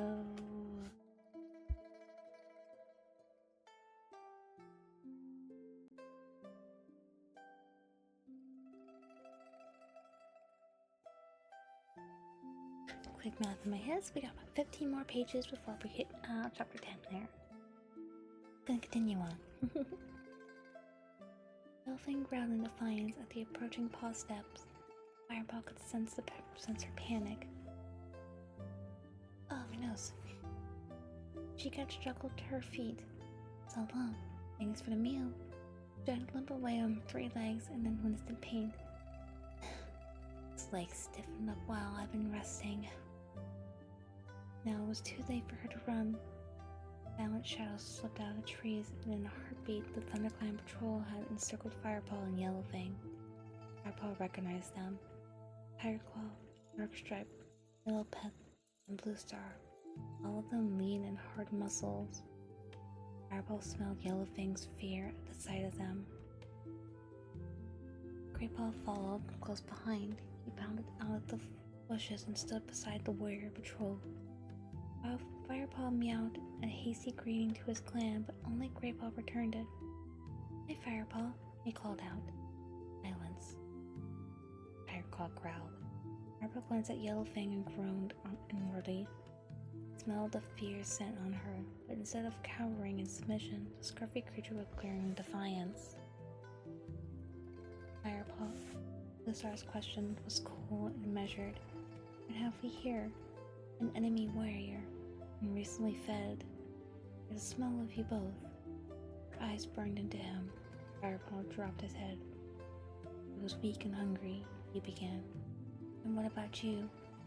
Was your hunger so bad that you had to feed yourself before you had gathered prey for your clan?" Bluestar went on.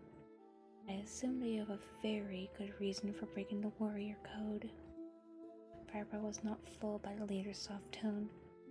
Bluestar was furious, rightly so. I swallowed to the ground. Before he could speak, there was a loud hiss from Tigerclaw.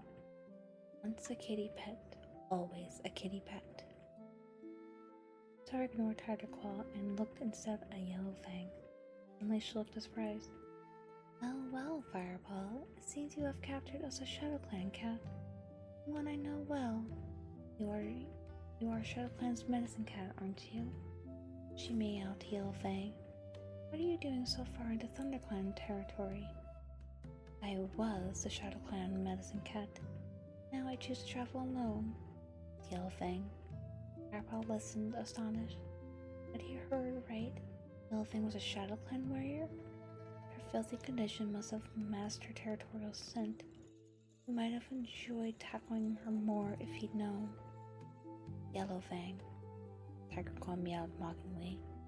So looks like you have fallen on hard times. If you can be beaten by an apprentice. Now Darkstripe spoke. This little cat is no use to us. Let's kill her now. As for this kitty pet, he had broken the warrior code by feeding an enemy warrior. He should be punished. Keep your claws in Darkstripe, Bluestar purred calmly. All the clans speak of Yellowfang's bravery and wisdom. It may help us to hear what she has to say. We'll take her back to camp. Then we'll decide what to do with her. Firepaw, can you walk? She asked Yellowfang. Or do you need help? Still got 3 good legs. Grizzled she-cat snapped back, limping forward. Firepaw saw that Yellowfang's eyes were glazed with pain, but she seemed determined not to show any weakness. He noticed a look of respect flicker across Bluestar's face before the ThunderClan leader turned and slowly led the way through the trees. The other warriors took up positions on either side of Yellowfang, and the patrol moved off, carefully keeping pace with their lame prisoner. Firepaw and Greypaw fell and stepped together at the back of the group. You heard of Yellowfang, Firepaw hissed up to Greypaw. Bit. Apparently she was a warrior before she became a medicine cat, which is unusual. I can't imagine her as a loner though. She has lived her whole life in the ShadowClan. What's a loner? Greypaw glanced at him. A loner is a cat that isn't part of a clan or cared for by 2 legs. Greypaw says they are untrustworthy and selfish. They often live around 2-leg dwellings but belong to no one and catch their own food. I might end up a loner once Bluestar has finished with me, Firepaw mewed. Bluestar is very fair, Greypaw reassured him. She won't throw you out. She certainly seems pleased to have such an important ShadowClan cat as a prisoner. I'm sure she's not going to make a fuss about your feeding the poor old mange bag. There we go. That was a really hard word for me to say. Keep moaning about prey being scarce. Oh, why did I eat that rabbit? Firepaw felt shame burn through his fur. Well, yeah, Firepaw nudged his friend. That was mouse-brained, who really broke the warrior code there, but no cat is perfect. Firepaw didn't answer, and trekked onward with a heavy heart. It was not the way he had hoped his first solo task would end. As the patrol passed the sentries who guarded the camp entrance, the rest of the ThunderClan came running to welcome their warriors home. Queens, kits, and elders crowded on either side. They peered curiously at Yellowfang as she was led into camp. Some of the elders recognized the older she-cat. Word spread quickly through the clan that this was ShadowClan's medicine cat. A steady jeering hum rose up around them. Yellowfang seemed deaf to the taunts. Firepaw couldn't help admiring the way she limped with dignity through the corridor of stares and insults.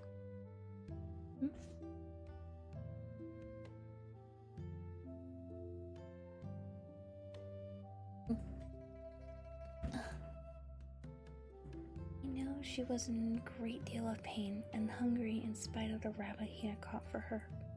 When the patrol reached the high rock, Bluestar nodded toward the dusty ground in front of it.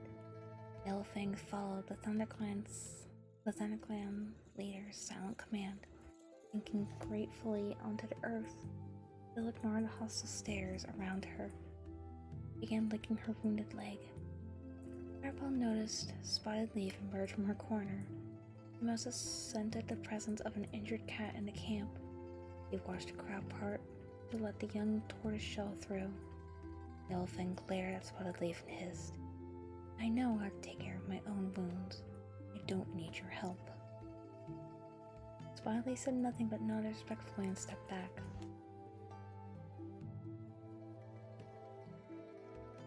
When the cats had been out hunting and fresh kill was brought for the returning warriors to eat.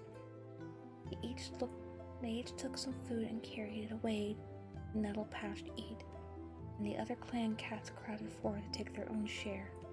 Firepaw paced hungrily around the clearing and watched as the cats crouched in their usual groups, chewing and gulping, and longed for a morsel, and didn't dare to take anything from the pile. He had broken the warrior code. He guessed that this meant he was forbidden his share in the fresh kill. He paused beside the high rock where Bluestar was sharing words with Tigerclaw, uncertain. Firepaw looked to his leader for a signal that he was allowed to eat. But the Grey Cat and Senior Warrior were busy murmuring at one another in low tones. Firepaw wondered if they were talking about him. Like to know his fate, he strained his ear to hear what they were saying. Tigerclaw's yell sounded impatient. It's just too dangerous to bring an enemy warrior into the heart of the ThunderClan. When she knows the camp, even the youngest ShadowClan kid will hear of it. We'll have to move. Calm down, Tigerclaw. Bluestar purred. Oh my goodness, my nose itches real bad. Bluestar purred. Why should we move? Yellowfang says that she is traveling alone now. There is no reason for ShadowClan to hear of it. Do you really believe that? What on earth was that foolish kittypet thinking of? Tigerclaw spat. But think for a moment, Tigerclaw, began Bluestar. Why would the ShadowClan medicine cat choose to leave her clan?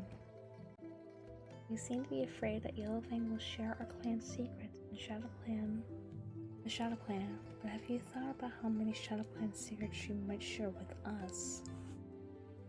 Firepaw could see by the way Tigerclaw's fur began to flatten that Bluestar's word made sense. The warrior nodded briefly and stalked off to take his share of fresh kill. Bluestar remained where she was, jumped out across the clearing. Some of the younger kids were fighting and tumbling playfully in the dust. He stood up and began to walk toward Firepaw. His heart lurched. What was she going to say to him?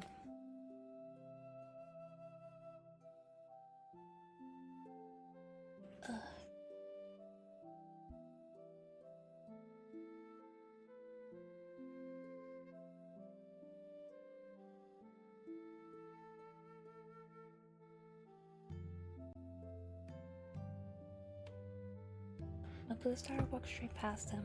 She did not even glance at him. Her eyes were clouded with unknown distant thoughts. Bluestar, she called out as she approached the nursery. A pure white cat with dark blue eyes slipped out of the brambles. Inside, the noise of mewling grew louder. Hush, kids, heard the white cat reassuringly. I won't be long. And she turned to her leader. Yes, Bluestar? What is it? One of our apprentices has seen a fox in the area. Warn the other queens to guard the nursery carefully. Make sure all kids less than 6 moons stay inside the camp until our warriors have driven it away. Frostfur nodded. I will pass on the warning, Bluestar. Thank you. 1 second, guys. I'm so sorry. My nose is super itchy right now. 1 second.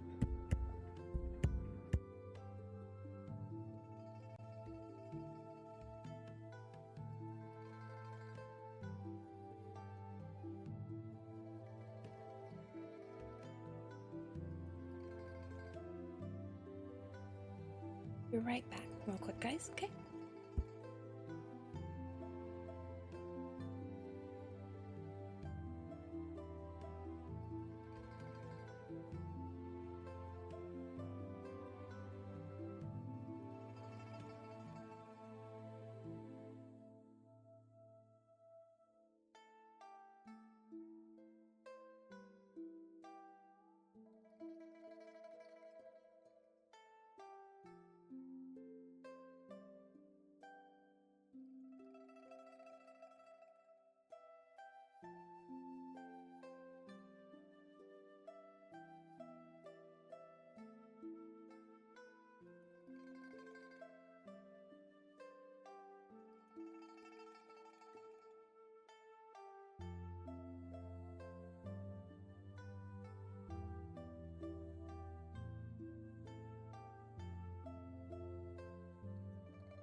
Alright, I'm back, chat. Sorry for the long wait there.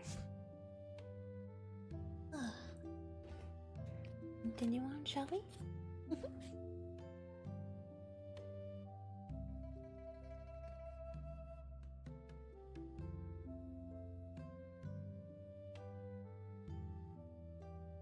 Crossfire nodded. We'll pass on the warning, Bluestar. Thank you. She turned and squeezed back into the nursery to quiet the crying kids. At last, Bluestar strode over to the pile of fresh kill and took her share.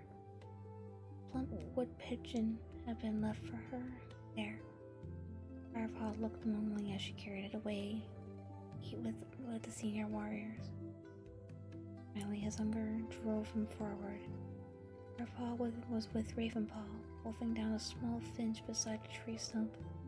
He saw Firepaw approach the pile and flicked his head encouragingly. Firepaw bent his neck, ready to take a small mouse in his teeth. Not for you, Tiredclaw growled, striding up behind him and pawing the mouse away. You didn't bring back any prey. The elders will eat your share. Take it to them. Firepaw looked over to Bluestar. She nodded shortly. Do as he says.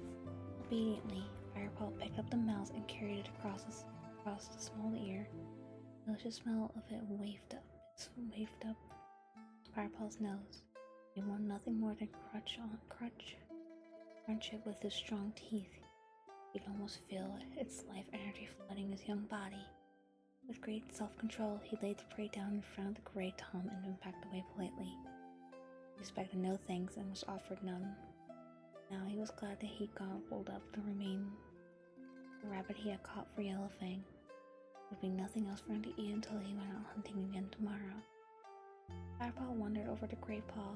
His friend had eaten his fill and lay with Ravenpaw outside the apprentice's den. He was stretched out on his side, with clay washing a foreleg. Greypaw saw Firepaw approach and paused in his licking.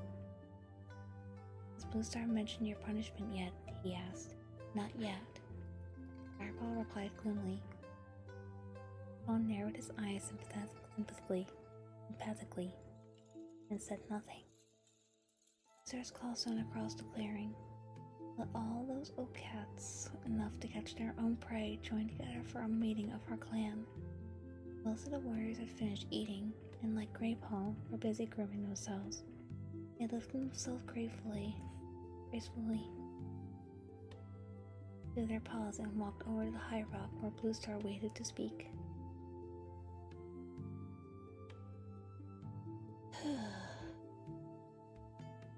Thank you, Amen, for the breath break. I appreciate you. Thank you.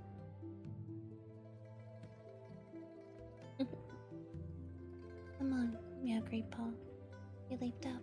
Ravenpaw and Firepaw followed him as he scrambled over and nudged his way forward into a good position.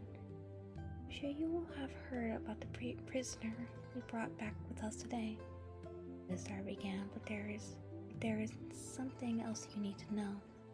She glanced down at the rattled she-cat who lay very still beside the high rock.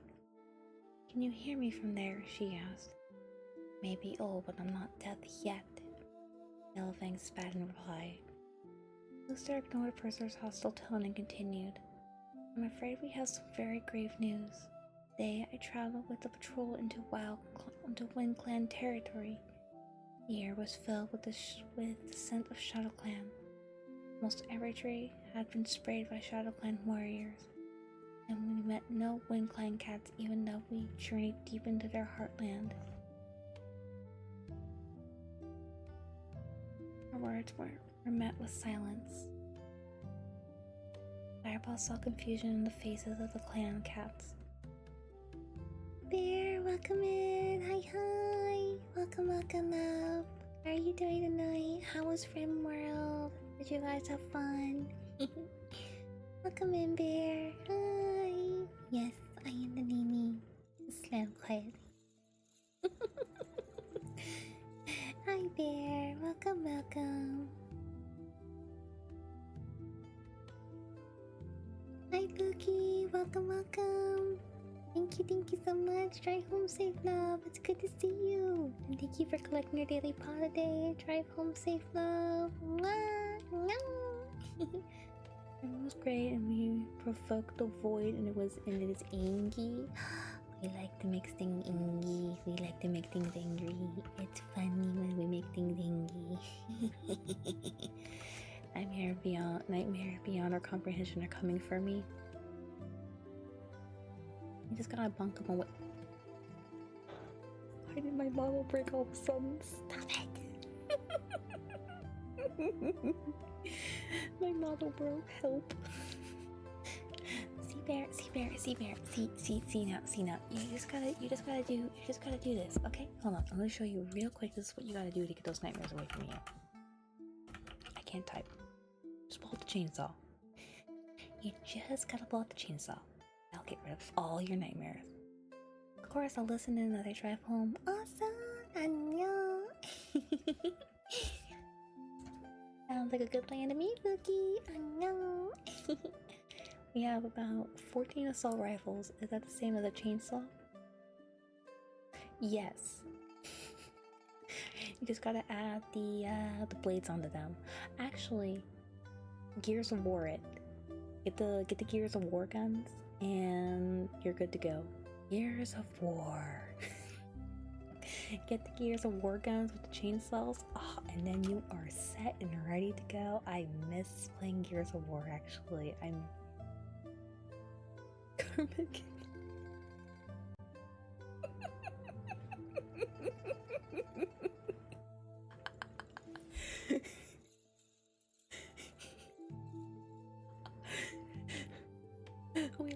We love the Carmine line. We love them. We love the Carmine line. I'm just gonna be honest now. We love the Carmine line. We love them. We love them a lot. We love them.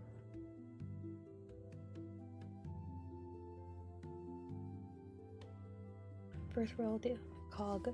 Like, get your head down now. Oh my god.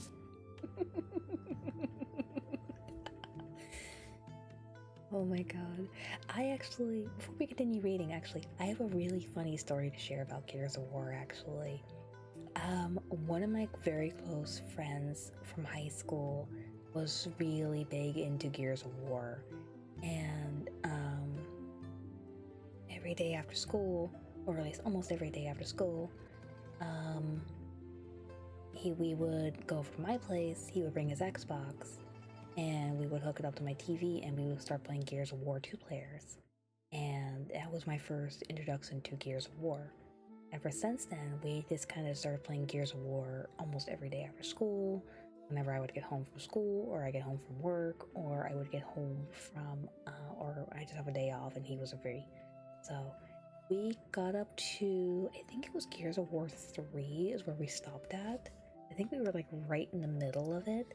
But man, I just remember having like little sleepovers with him, and we would just be up incredibly late and just going ham with Gears of War gaming. It was always so much fun.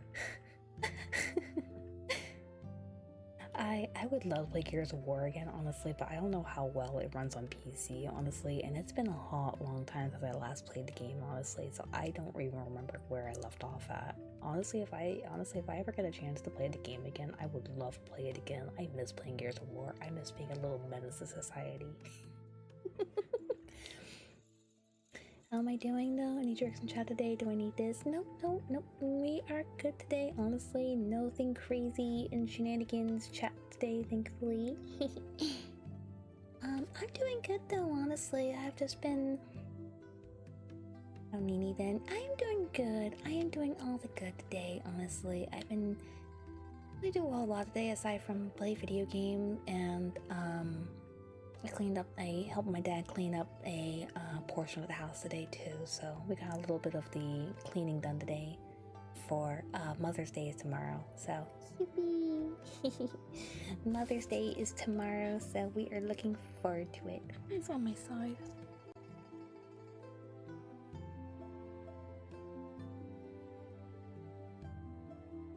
Okay, we're good. Also, I'm gonna give you guys a heads up, in 3 minutes till the ad starts. Apparently they run pretty good. Oh, I've never finished the series. Oh. Okay, good to know that they run pretty good on PC. Okay. But yeah, I would love to come back to playing Gears of War in the future, honestly. I want to see if I can't get my good buddy my good buddy to join me for it. Because I know he would, because when me and him play, we just we are menaces to society, to the game, to the monsters in there, and also to each other.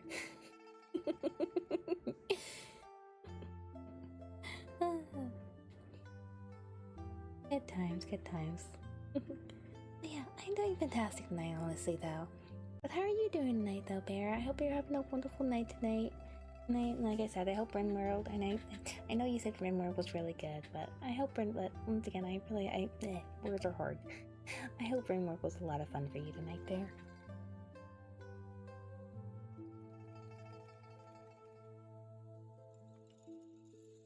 Okay, we're good. Something on my side there that was bugging me. I'm actually gonna snooze the ads for a little bit longer. Okay, so I snoozed the ads for a little bit longer there.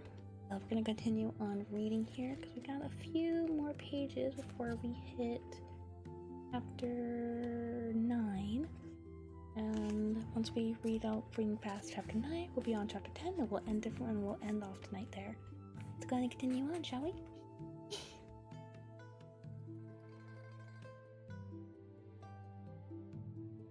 Let's see, where did I leave off at? Ooh, hiccups. Okay, here we go. Wait, no, that's not read down already.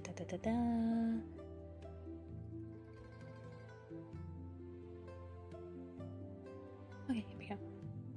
I'm afraid I have some very grave news. Today I traveled with the patrol into SkyClan territory. The air was filled with the scent of ShadowClan. Almost every tree had been sprayed by ShadowClan warriors. We went and we met no SkyClan cats, even though we journeyed deep into their heartland. Her words were met with silence. Firepaw saw confusion in the face of the clan cats. You mean ShadowClan has chased them out? Called Small Ear hesitantly. We can't be sure, Bluestar meowed. Certainly the scent of ShadowClan was everywhere. We found blood too, and fur. There must have been a battle, though we found no bodies from either clan. A shocked yell rose from the crowd in a single voice. Firepaw felt the cats around him stiffen with shock and fury.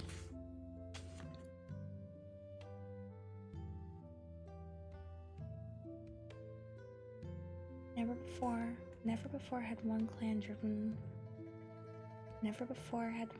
driven another from its hunting grounds.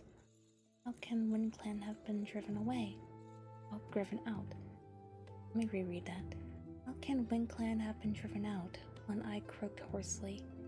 ShadowClan is fierce, but ShadowClan is many. They have lived in the uplands for generations. Why have they been chased out now? She shook her head anxiously, whiskers trembling. Okay, officially now 5 minutes till the ads, folks. I don't know the answers to any of your questions, meowed Bluestar. It is well known that ShadowClan has recently appointed a new leader. Following the death of Ragged-Star, their new leader, Broken Star, gave no hint of any threat when we met him at the last gathering. Perhaps Yellowfang has answers, snarled Darkstripe. After all, she is of the ShadowClan. I am no traitor. Nothing would make me share the secrets of ShadowClan with a brute like you, growled Yellowfang, glaring aggressively at Darkstripe. The ThunderClan warrior moved forward, her ears flat, eyes closed to slits, ready for a fight. Stop, yelled Bluestar. Darkstripe immediately halted in his tracks, even though Yellowfang goaded him with blazing eyes and a ferocious hiss. That's enough, Bluestar growled. The situation is too serious for us to be fighting among ourselves. ThunderClan must prepare itself. When this moon rises onward, warriors will travel in larger groups. Other clan members will remain close to the camp. Patrols will travel to the patrols will travel to the boundary edges more frequently, and all the kids must stay in the nursery. The cats below are not in agreement. Bluestar continued, "Our need for warriors is our greatest obstacle." Thank you, MM, for the hydrate. I appreciate you. Thank you, thank you. Give me 1 second.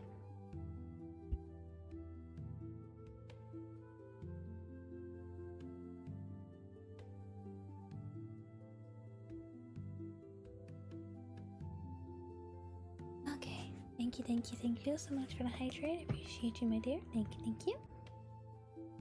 We need to be ready even sooner to fight for our clan. Firepaw saw Dustpaw and Sandpaw exchange a thrilled glance. Firepaw was gazing up at Bluestar, eyes wide with excitement. Ravenpaw just shuffled his paws anxiously. The Black Apprentice's wide eyes showed worry rather than excitement. Bluestar went on.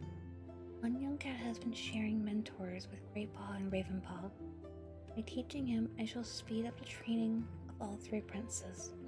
She paused and looked down at her clan. I shall take on Firepaw as my own apprentice. Firepaw opened his eyes wide in amazement. Bluestar was to be his mentor? Beside him, Greypaw gasped, unable to hide his surprise. What an honor! It's been moons since Bluestar had an apprentice. Usually... Oh, and we're in ads right now, folks. I'll go ahead and just wait for the ads to roll through. Let's see. We got 2 more pages before we hit chapter 9. And then once we hit chapter 9, 1, 2, 3, 4, 5, 6, 7, 8, 9. That's gonna be about 9 pages for chapter 9. Okay. Easy peasy, lemon squeezy.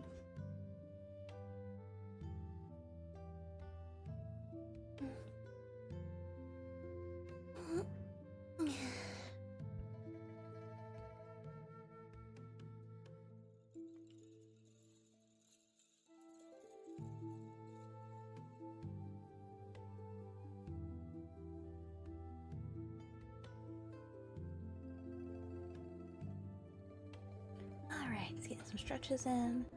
Oh, sounds like my mom just got home from work. I do apologize if anyone hears any barking in the background. I will be sure to try and mute my mic as fast as possible just so you don't hear any barking from our dog. But yeah, I hope everyone's enjoying the book tonight here. I'm remembering a little bit more pieces here and there of what's going to be happening, so I'm super excited. But yeah. I don't know how much I really like this book series. Honestly, when I first read it, makes me sad I did stop reading it for a little bit.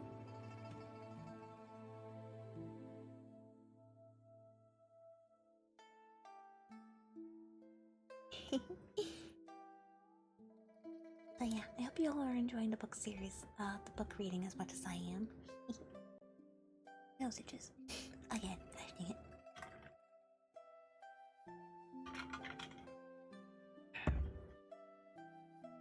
Speaking of which, I'm gonna go see who we have for later to go raid. Okay, I have a few ideas who we can go raid tonight. As long as they're still on and everything.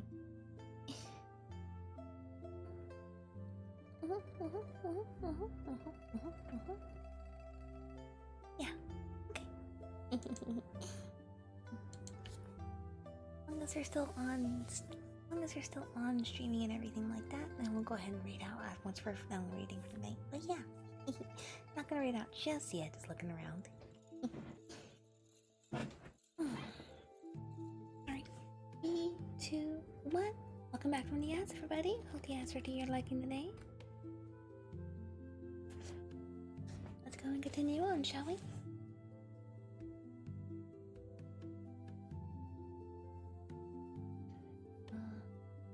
What an honor. It's been moons since Bluestar had an apprentice. Usually she trains only the kids of deputies. Hiccups.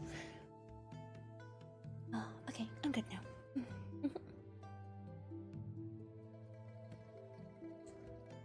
Oh, you look actually really stunning today, saturated, and it looks like the colors are more pungent. Nice look, Neko.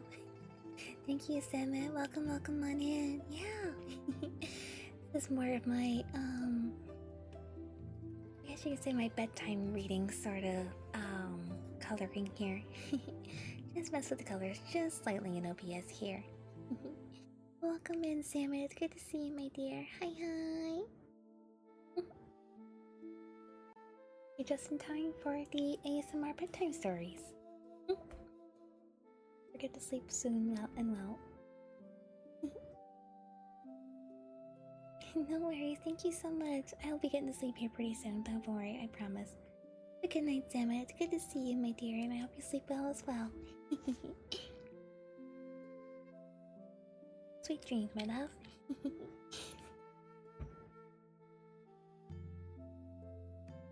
And a familiar voice rose from the front of the crowd. It was Tiger Claw.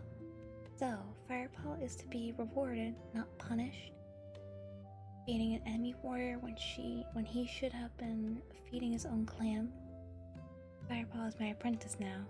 I will deal with him, answered Bluestar. She stared into Tiger Claw's fierce eyes for a moment before lifting her head to address the whole clan once more. Yellowfang will be allowed to stay here until she has recovered her strength. We are warriors, not savages. He is to be treated with respect and courtesy.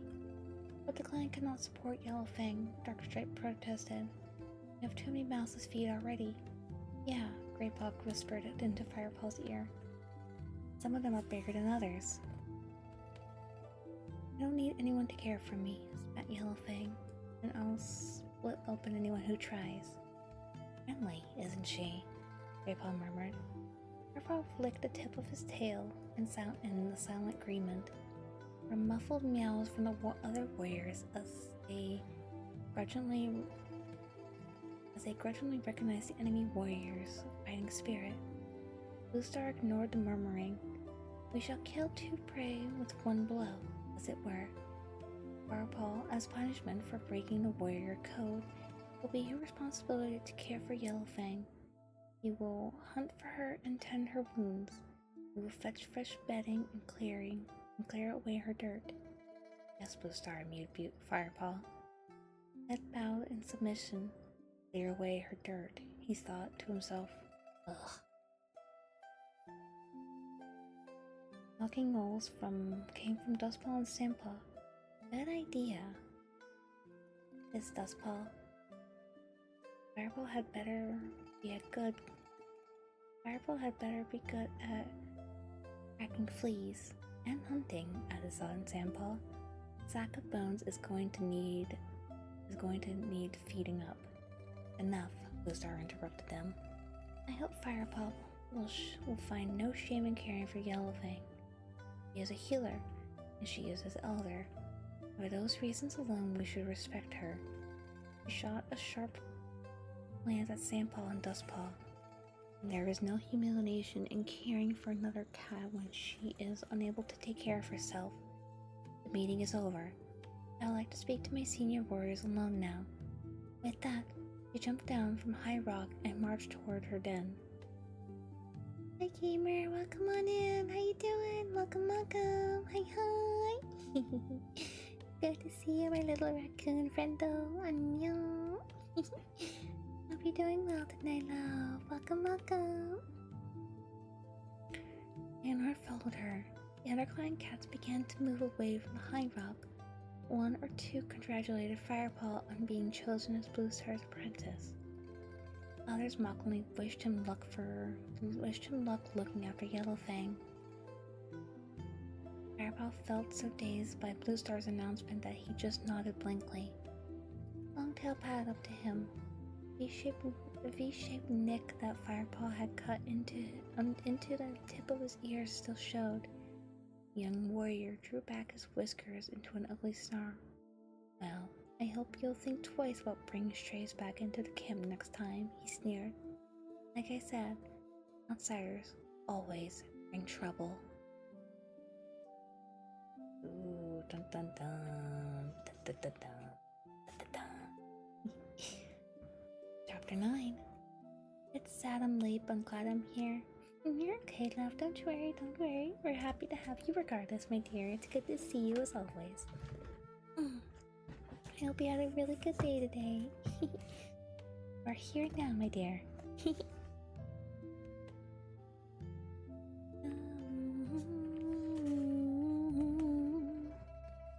I'd go and see to Yellowtail if I were you, whispered Greatpaw as Longtail strode away. Doesn't look very happy. Firepaw glanced over at the old she-cat, who was still lying beside the high rock. Firepaw was right. He was glaring at him. Well, here goes, he mewed. Wish me luck. You'll need the whole StarClan on your side for this one, answered Greatpaw. Well, if you need a hand, she looks like she's going to get you. I'll sneak up behind her and whack her on the head with a stiff rabbit. Heard with amusement and trotted off toward Yellowfang. Cheers felt as quickly evaporated as he neared the injured queen. Yellowcat was clearly in a terrible mood. She just warning showed her teeth. Stop right there, kittypet. Firepaw sighed, seeing he was in for a fight. He was still hungry and beginning to feel tired. He longed to curl up in his nest for an afternoon nap. The last thing he wanted was to argue with his pitiful clump of fur and teeth. You can call me what you like, he mewed weirdly. I'm just following Bluestar's orders. You are a kitty pet though, aren't you? Yellowfang wheezed. She was tired too, Firepaw thought. There was less fire in her voice, although her sprite was as strong as ever. I used to live with 2 legs when I was a kitten, Firepaw replied calmly. Your mother a kitty pet? Your father a kitty pet? Yes, they were. Firepaw looked down at the ground, feeling resentment burn inside him. It was bad enough that members of his own clan still viewed him as an outsider. He certainly didn't have the answer to this foul-tempered prisoner.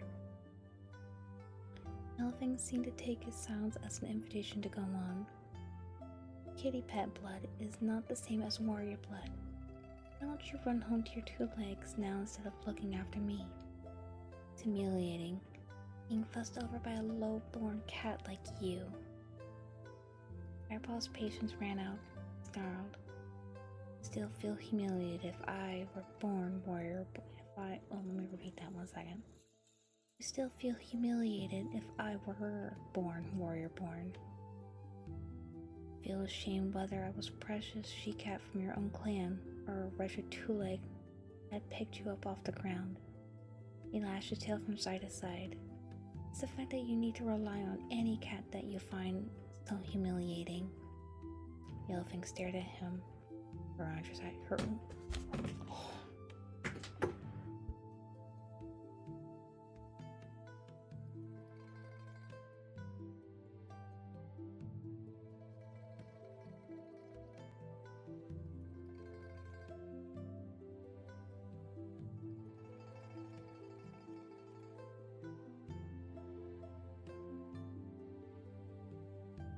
Sorry, Maisie came in. Give me 1 second to deal with her and see what she wants.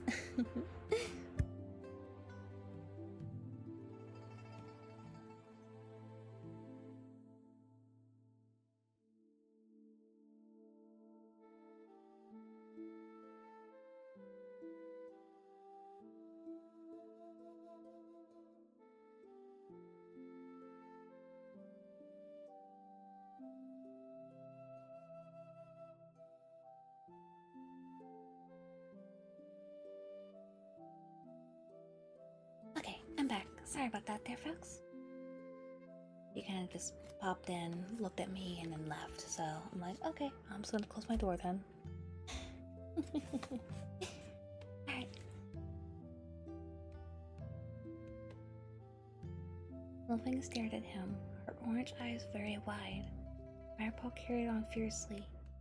You're just going to have to get used to being cared for until you are well enough to look after yourself, you spiteful old bone hat bag.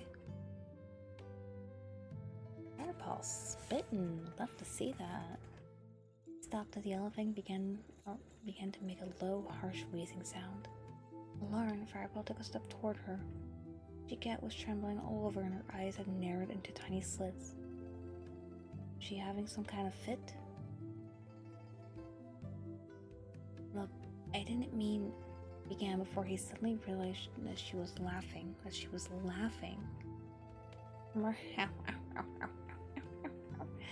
He meowed, a purr rumbling up from deep inside her chest. Firepaw didn't know what to do. Have spirit, kitty pet. Yellowfang croaked, stopping at last. Now I'm. Hi. I hope you're doing well tonight. Hello, annyeong. A pleasure to meet you, my dearie. I hope you're having a wonderful night. Thank you so much. I recall curiously. The warrior narrowed his eyes and looked away.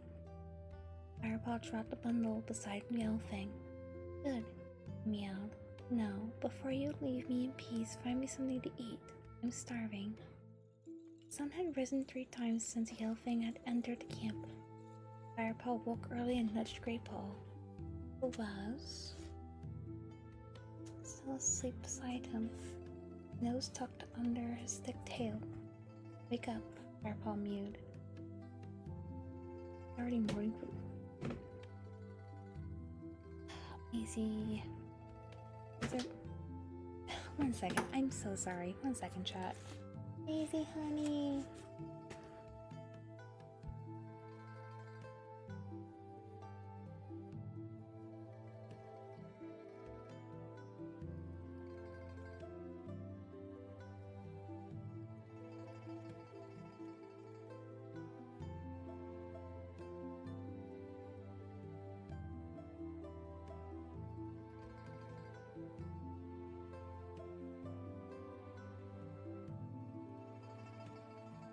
Already morning for you though? Well, good morning to you, my dear. We're doing really good tonight, honestly. You're doing well yourself, Kinetic. It's good to meet you, my dear, and I hope you're having a wonderful day over there.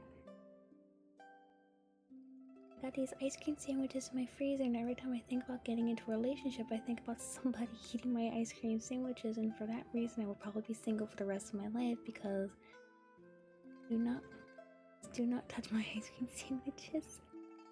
Welcome in, Chilled Fox. It's good to meet you. I feel that though. 1 second, guys. I'm so sorry.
Okay, I think we're good now. Sorry for the long wait there, folks.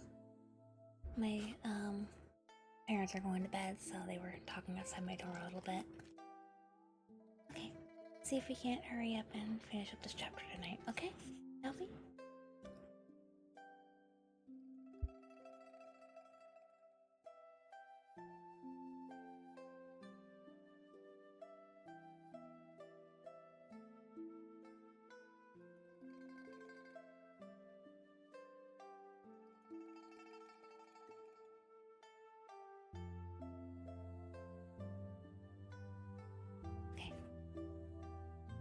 Wake up, Firepaw mewed, or you'll be late for training. Greypaw lifted his head sleepily and growled in vocal agreement.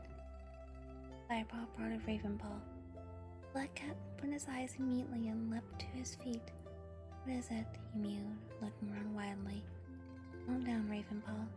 Time for training soon. Firepaw soothed. Dustpaw and Sandpaw began to stir too. In a mossy nest on the far side of the den. Firepaw stood up and pushed his way out of the ferns. The morning was warm. Firepaw could see a deep blue sky through the leaves and branches that overhung the camp. Today, however, a heavy dew glistened on the fern fronds and sparkled on the grass. Firepaw sniffed the air. Greenleaf was drawing to a close, and soon it would start to feel colder. He laid down and rolled in the earth beside the tree stump. There we go, my apologies. Stretching his legs and tipping his head back to rub it on the cool ground. And he flipped over onto his side and looked across the clearing to see if Yellowfang was awake yet. She had been given a resting place at the other end of the fallen tree where the elders gathered to eat. Oh, I had a voice crack. Her nest lay tucked against its mossy trunk, out of hearing of the elders, but in full view of the warriors standing across the clearing. Firepaw could just see a mound of pale gray fur, rising and falling in time to a gentle rumble of sleep. Greypaw trotted out of the den behind him, followed by Sandpaw and Dustpaw. Ravenpaw appeared last, with a nervous glance around the clearing before he emerged fully into the open. Another day looking after that mangy old flea bag, eh, Firepaw? You, Dustpaw, I bet you wish you were training with us. Firepaw sat up and shook the dust from his fur. He wasn't going to let himself get annoyed by Dustpaw's taunts. Don't worry, Firepaw, he murmured Greypaw. Bluestar will have you back in training before long. Perhaps she thinks a kitty pet is better off staying in camp than into the sick. Mewed Sandpaw rudely, tossing her sleek ginger head and throwing him a scornful look. Firepaw decided to ignore her barbed comments. What is Whitestorm teaching you today, Sandpaw? He mewed. Doing a battle train today. Going to teach me how a real warrior fights. Sandpaw replied proudly. Lionheart's taking me to a great Sacramore. That's how you say it? Yeah, Sacramore. Yeah, Greypaw. To practice my climbing. Best go. I'll be waiting. I'll come with you too, to the top of the ravine. Mewed Firepaw. I have to catch breakfast at Yellowfang. Coming, Ravenpaw? Fireclaw must have something planned for you. Ravenpaw sighed and nodded, followed Greypaw and Firepaw as they trotted out of the camp. Even though his injury was completely healed, he seemed to have little enthusiasm for warrior training. Reason for that. Here, mewed Firepaw. He dropped a large mouse and chaffing onto the ground beside Yellowfang. About time, she growled. The she-cat had still been sleeping when Firepaw had entered the camp after his hunting trip. The smell of fresh kill must have awoken her. For now she had pulled herself into a sitting position. She dropped her head and hungrily gulped down Firepaw's offerings. She had developed a massive appetite as her strength returned. Her wound was healing well, but her temper remained as fierce and unpredictable as ever. If she finished her meal and complained, The base of my tail itches like fury, and I can't reach it. Give it a wash, will you? With an inward shudder, Firepaw crouched down and set to work. He cracked down the plump fleas between his teeth. He noticed a gang of small kids tumbling in the dusty earth nearby. They were mauling each other and play fighting, sometimes quite viciously. Yellowfang, who had closed her eyes as Firepaw groomed her, opened one eye to observe the kids as they played. To his surprise, Firepaw felt her spine stiffen beneath his teeth. He listened for a moment to the tiny yelps and squeaks of the kids. Feel my teeth, Broken Star, yelled one tabby. He leaped onto the back of a little gray and white kid who was pretending to be a ShadowClan leader. Two kids bundled toward my rock. Suddenly the gray and white kid gave a mighty heave and flung the tabby from his back. With a startled squeak, the little tabby cannoned into Yellowfang's side. Instantly, the old she-cat leaped to her feet, fur on end spitting violently. Stay away from me, you scrap of fur, she hissed. The tabby kid took one look at the furious cat, turned tail and ran. He hid himself behind a tabby queen, who was staring furiously across the clearing at Yellowfang. The gray and white kit froze where he stood, and paw by paw he cautiously backed away toward the safety of the nursery. Yellowfang's reaction shocked Firepaw. Thought he'd seen her most vicious when they fought after their first meeting, but their eyes burned with a new rage now. I think the kids are finding it hard being confined to camp, he meowed cautiously. They're getting restless. I don't care how restless they are, growled Yellowfang. Just keep them away from me. Don't you like kids? Firepaw asked, curious in spite of himself. Did you never have kids of your own? Don't you know medicine cats don't have kids? Said Yellowfang furiously. But I heard you were a warrior before that. Firepaw ventured. I have no kids. I have no kids. Yellowfang spat. She snatched her tail away from him and sat up. Anyway, her voice suddenly lowered, and she sounded almost wistful. Accidents seem to happen to kids when I'm around. Orange eyes clouded with emotion. She laid her chin flat on her forepaws and stared ahead. Firepaw watched her shoulders sink as she released a long and silent sigh. Firepaw looked at her curiously. What could she mean? Was the old... My goodness, I can't read right now. Was the old she-cat being serious? It was hard to tell. Yellowfang seemed to swing from mood to mood so quickly. He shrugged to himself and went on with the grooming. There are a couple of ticks I couldn't pull out, he told her when he had finished. I should hope you didn't even try, you idiot, snapped Yellowfang. I don't want any tick heads embedded in my rear, thank you very much. Ask Spottedly for a little mouse bile to rub on them. Splash of that in their breathing holes, and they'll soon loosen their grip. I'll get some now, Firepaw offered. He was glad of his chance to get away from the grumpy cat for a while. It was certainly no harsher to go and see Spottedleaf again. He walked toward a fern tunnel. Cats crossed the clearing around him, carrying sticks and twigs in their teeth. While he had been grooming Yellowfang, the camp had gone active. It had been like this every day since Bluestar had announced WindClan's disappearance. The queens were weaving twigs and leaves into a dense green wall around the side of the nursery, making sure that the narrow entrance was the only way in and out of the bramble patch. The cats were working at the edge of the camp, filling in any spaces the thick undergrowth.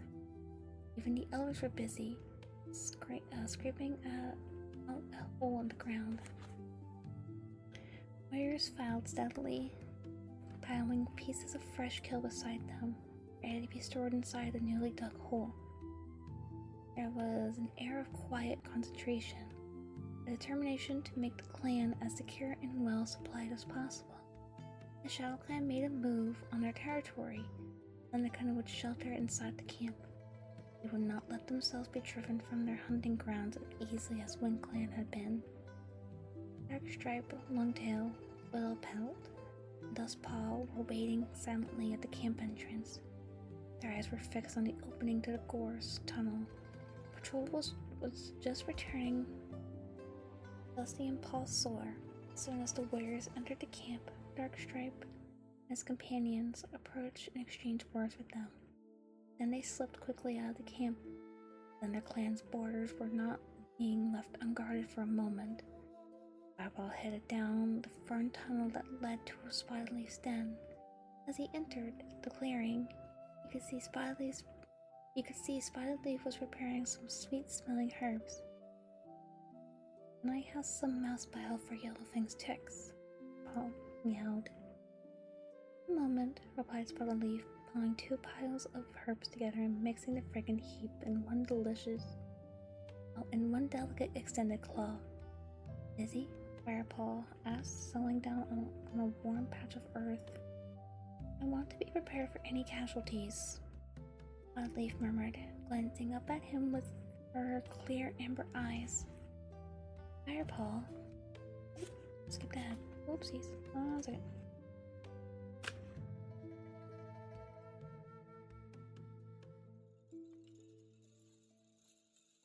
One second.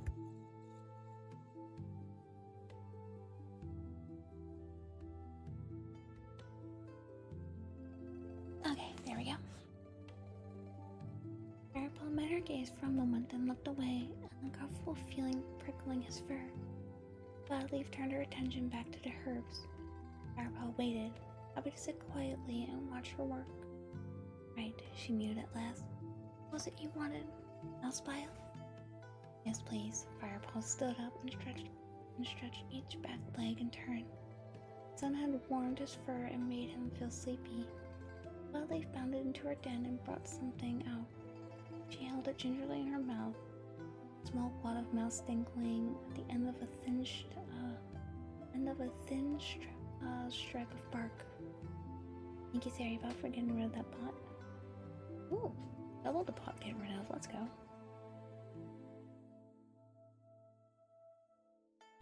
Give me 1 second. I gotta see what my cats are doing. 1 second, chat.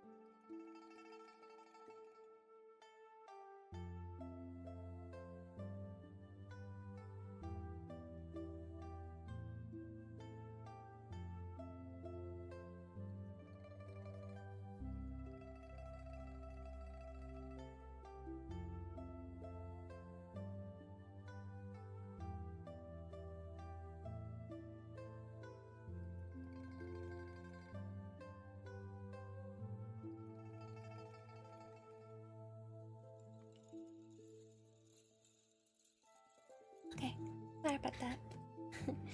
Maisie's just bugging me for food right now. She'll be getting her bedtime food here pretty soon.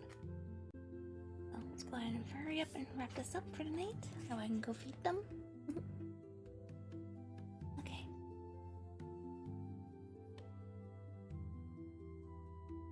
She held it gingerly in her mouth. It was a small wad of moss dangling at the end of a thin stripe of bark.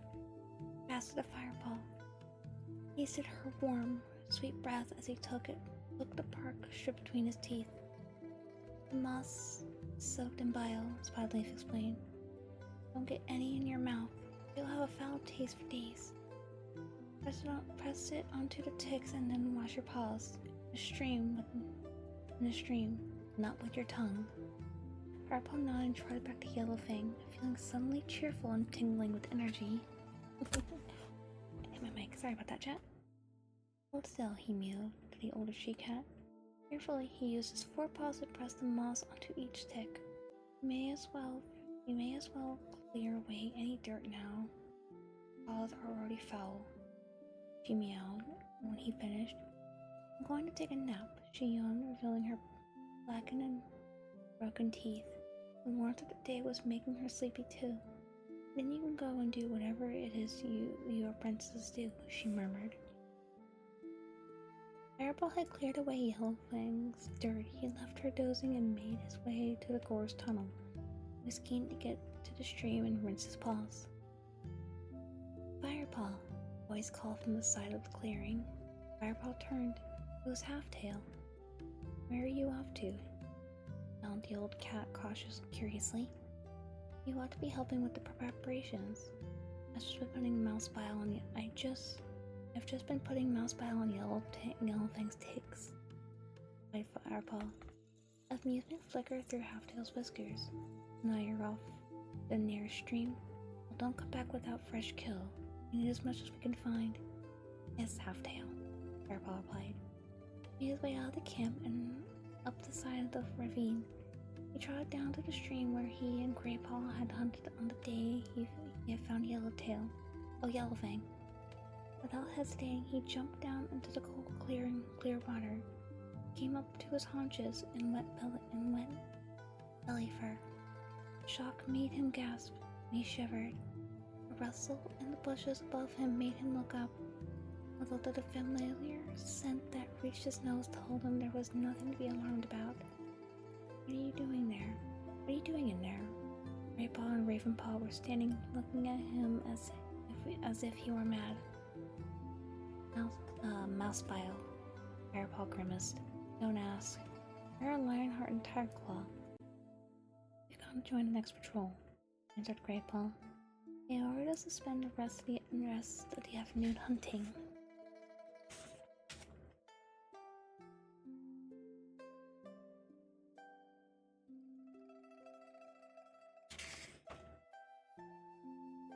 Alright, just checking. Okay. Halftail told me the same thing. Firepaw mewed, flinching as a chilly current of water rushed around his paws. Everyone's busy back at camp. I think we were about to be attacked at any moment. He climbed up onto the bank, dripping. Who says we won't?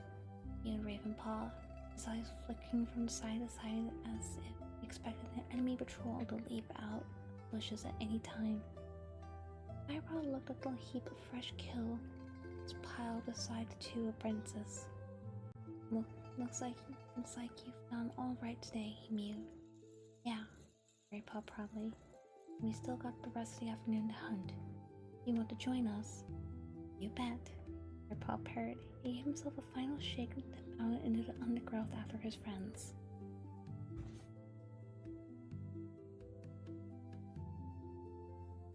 Firepaw could tell that the cats back at camp were impressed with the amount of prey the three apprentices had managed to catch during their afternoon hunt. They were welcomed back with high tails and friendly nuzzles. It took them 4 journeys to carry their bumper catch to the storage hole the elders had dug. Lionheart and Tigerclaw had just returned with their patrol as Firepaw, Greypaw, and Ravenpaw carried their last load into the camp. Well done, you three, yapped Lionheart. I heard you've been busy. The store is almost full. You might as well add that last lot to the pile of fresh kill for tonight. Take some of it back to your den with you. You deserve a feast. The three apprentices flicked their tails with delight. I hope you've not been neglecting Yellowfang with all this hunting, Firepaw. Firepaw growled warningly. Firepaw shook his head impatiently, eager to get away. Starving. He had obeyed the warrior's code this time and not eaten a morsel while he was hunting for the clan, nor had Greypaw or Ravenpaw. They trotted away and dropped the last of their catch on the fresh kill that already lay on the center of the clearing, and each of them took a piece and carried it back to their tree stump. The den was empty.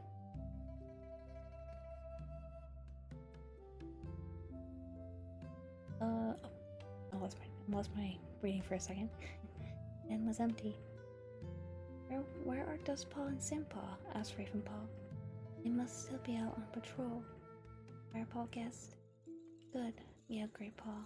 Peace and quiet.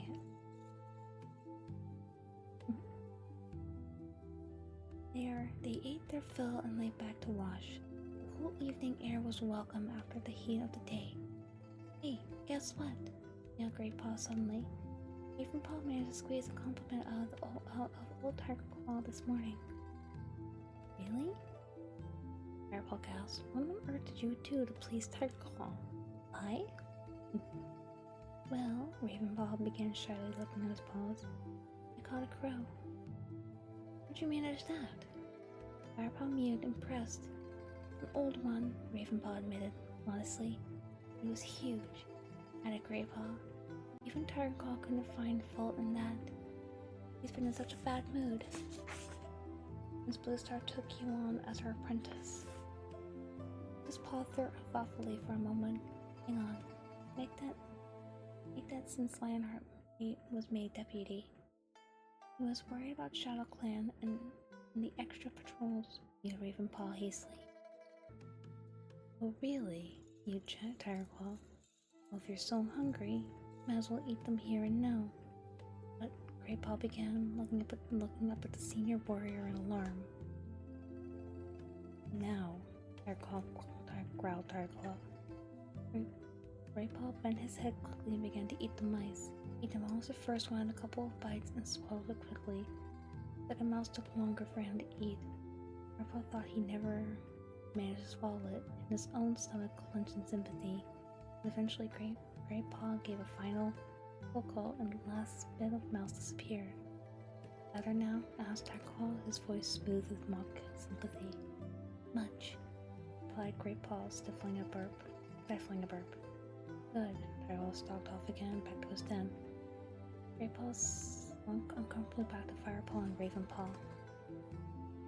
Boy. Thanks, Greypaw. Firepaw mewed gratefully, nudging his friend's soft purr. With quick thinking. The noisy yellow rolls into the air once more. Firepaw sighed and got to his paws.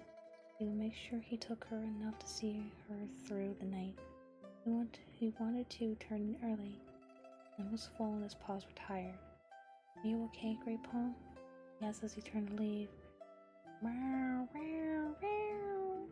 Meowed Greypaw. He was hunched into a low crowd, squinting with pain. I've eaten too much. Go and see Spotted Leaf, Firepaw suggested.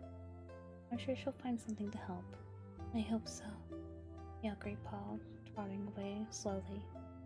Firepaw wanted to watch him go, until another gray yowl from Yellowfang sent him sprinting across the clearing.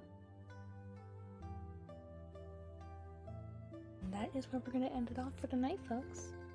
We are hopping into chapter 10 next time.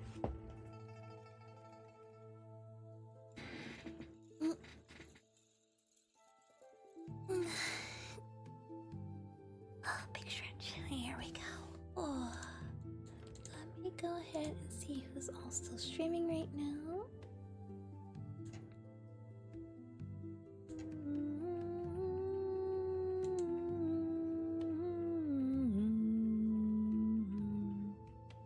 Oh, I have someone in mind we can go right tonight. But anyway, folks, thank you all for coming out today. I hope you all enjoyed the ASMR book reading tonight. We actually got a lot more into detail of what's going on with Firepaw right now. And we also have a member of the ShadowClan with us as well, their medicine cat. But she seems to be on her own now, but is now captured by the ThunderClans now. So the curiosity now, the questions now stand. What is she doing on her own? And what secrets does she hold? What is her dislike or distaste for young kittens? Makes you wonder. But for right now, we will be putting ASMR reading on hold for roughly about a week. Tomorrow I will not be streaming. Tomorrow is Mother's Day, so make sure you give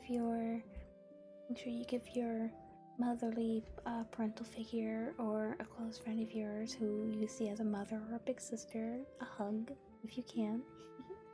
And I hope you all have a wonderful Mother's Day tomorrow. Going into next week, Monday and Tuesday, we're going to be doing some more Amnesia Memories. We're going to be continuing on with Tomo's route there, so I'm super excited about that. Wednesday, I'm not going to be here. I am going to be out all day tomorrow. I'm going to be out all day on Wednesday, so I'm looking forward to that. I'm going out to meet a good friend of mine finally. Thursday, we'll be hopping into Mind Diver finally at last. Thanks for that Mind Diver finally at last, so I'm looking forward to that. And then Friday and Saturday, we'll be continuing our bedtime stories as well. So, looking forward to next week there. But yeah, so I'll be taking Sunday and Wednesday off for all that good stuff there. So with that, I will see you on the phone.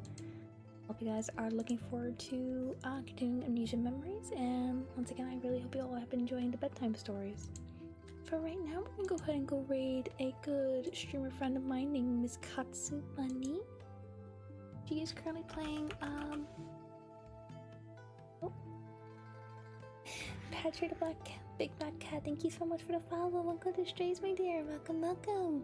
Sorry you caught me right as I was about ready to raid out, my dear, but it's a pleasure to meet you. Hi, hi. Pleasure, my dear. But yeah, we're gonna go ahead and go raid my good friend and fellow streamer friend, Katsu Bunny. She is currently playing some Super Smash Bros. Melee. She is a wonderful, lovely woman with a big heart of gold, and also has a cat cam as well, so you can definitely see her big baby, her big kitty cat baby. So we're gonna go say hello to Katsu for the night. Looks like she's doing... Oh, looks like she's just taking it easy right now. So we're gonna go say hello to her. Yeah, thank you all for coming out today. Anyone new in chat, we do have a Discord if you want to hop on over, get to know me off stream, get to know my live notifications, get to know the community, and also just become a stray. I also have a YouTube SWAT channel as well.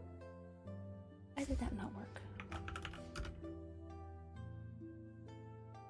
Well, I do have a YouTube SWAT channel. For some reason, it's not working right now.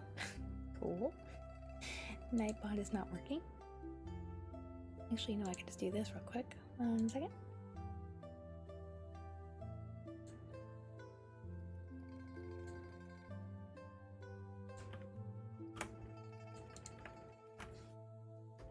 Okay, there we go. I'll have to look at that later. I also have a YouTube SWAT channel as well. If you want to check out what I've done previously in the past, check out the RPG games I've done, all the visual novels I've done, and my previous ASMR the book reading as well. You guys definitely check that out over there if you guys want to. But for right now, we're gonna go ahead and start reading out to the lovely and wonderful Miss Akatsu Bunny. If you guys... Oh, okay, it does work. Okay. But yeah, if you guys want to follow us over the raid Miss Katsu, the first raid message for all my subscribers, and the second raid message for all my non-subscribers there. If you guys want to follow us on over to it, I have to go deal with my cat before she breaks down my door. But with that, folks, get that going. But yeah, I will see you all on Monday for Amnesia Memories. But for right now, I hope you have a wonderful night, and thank you all for coming out today.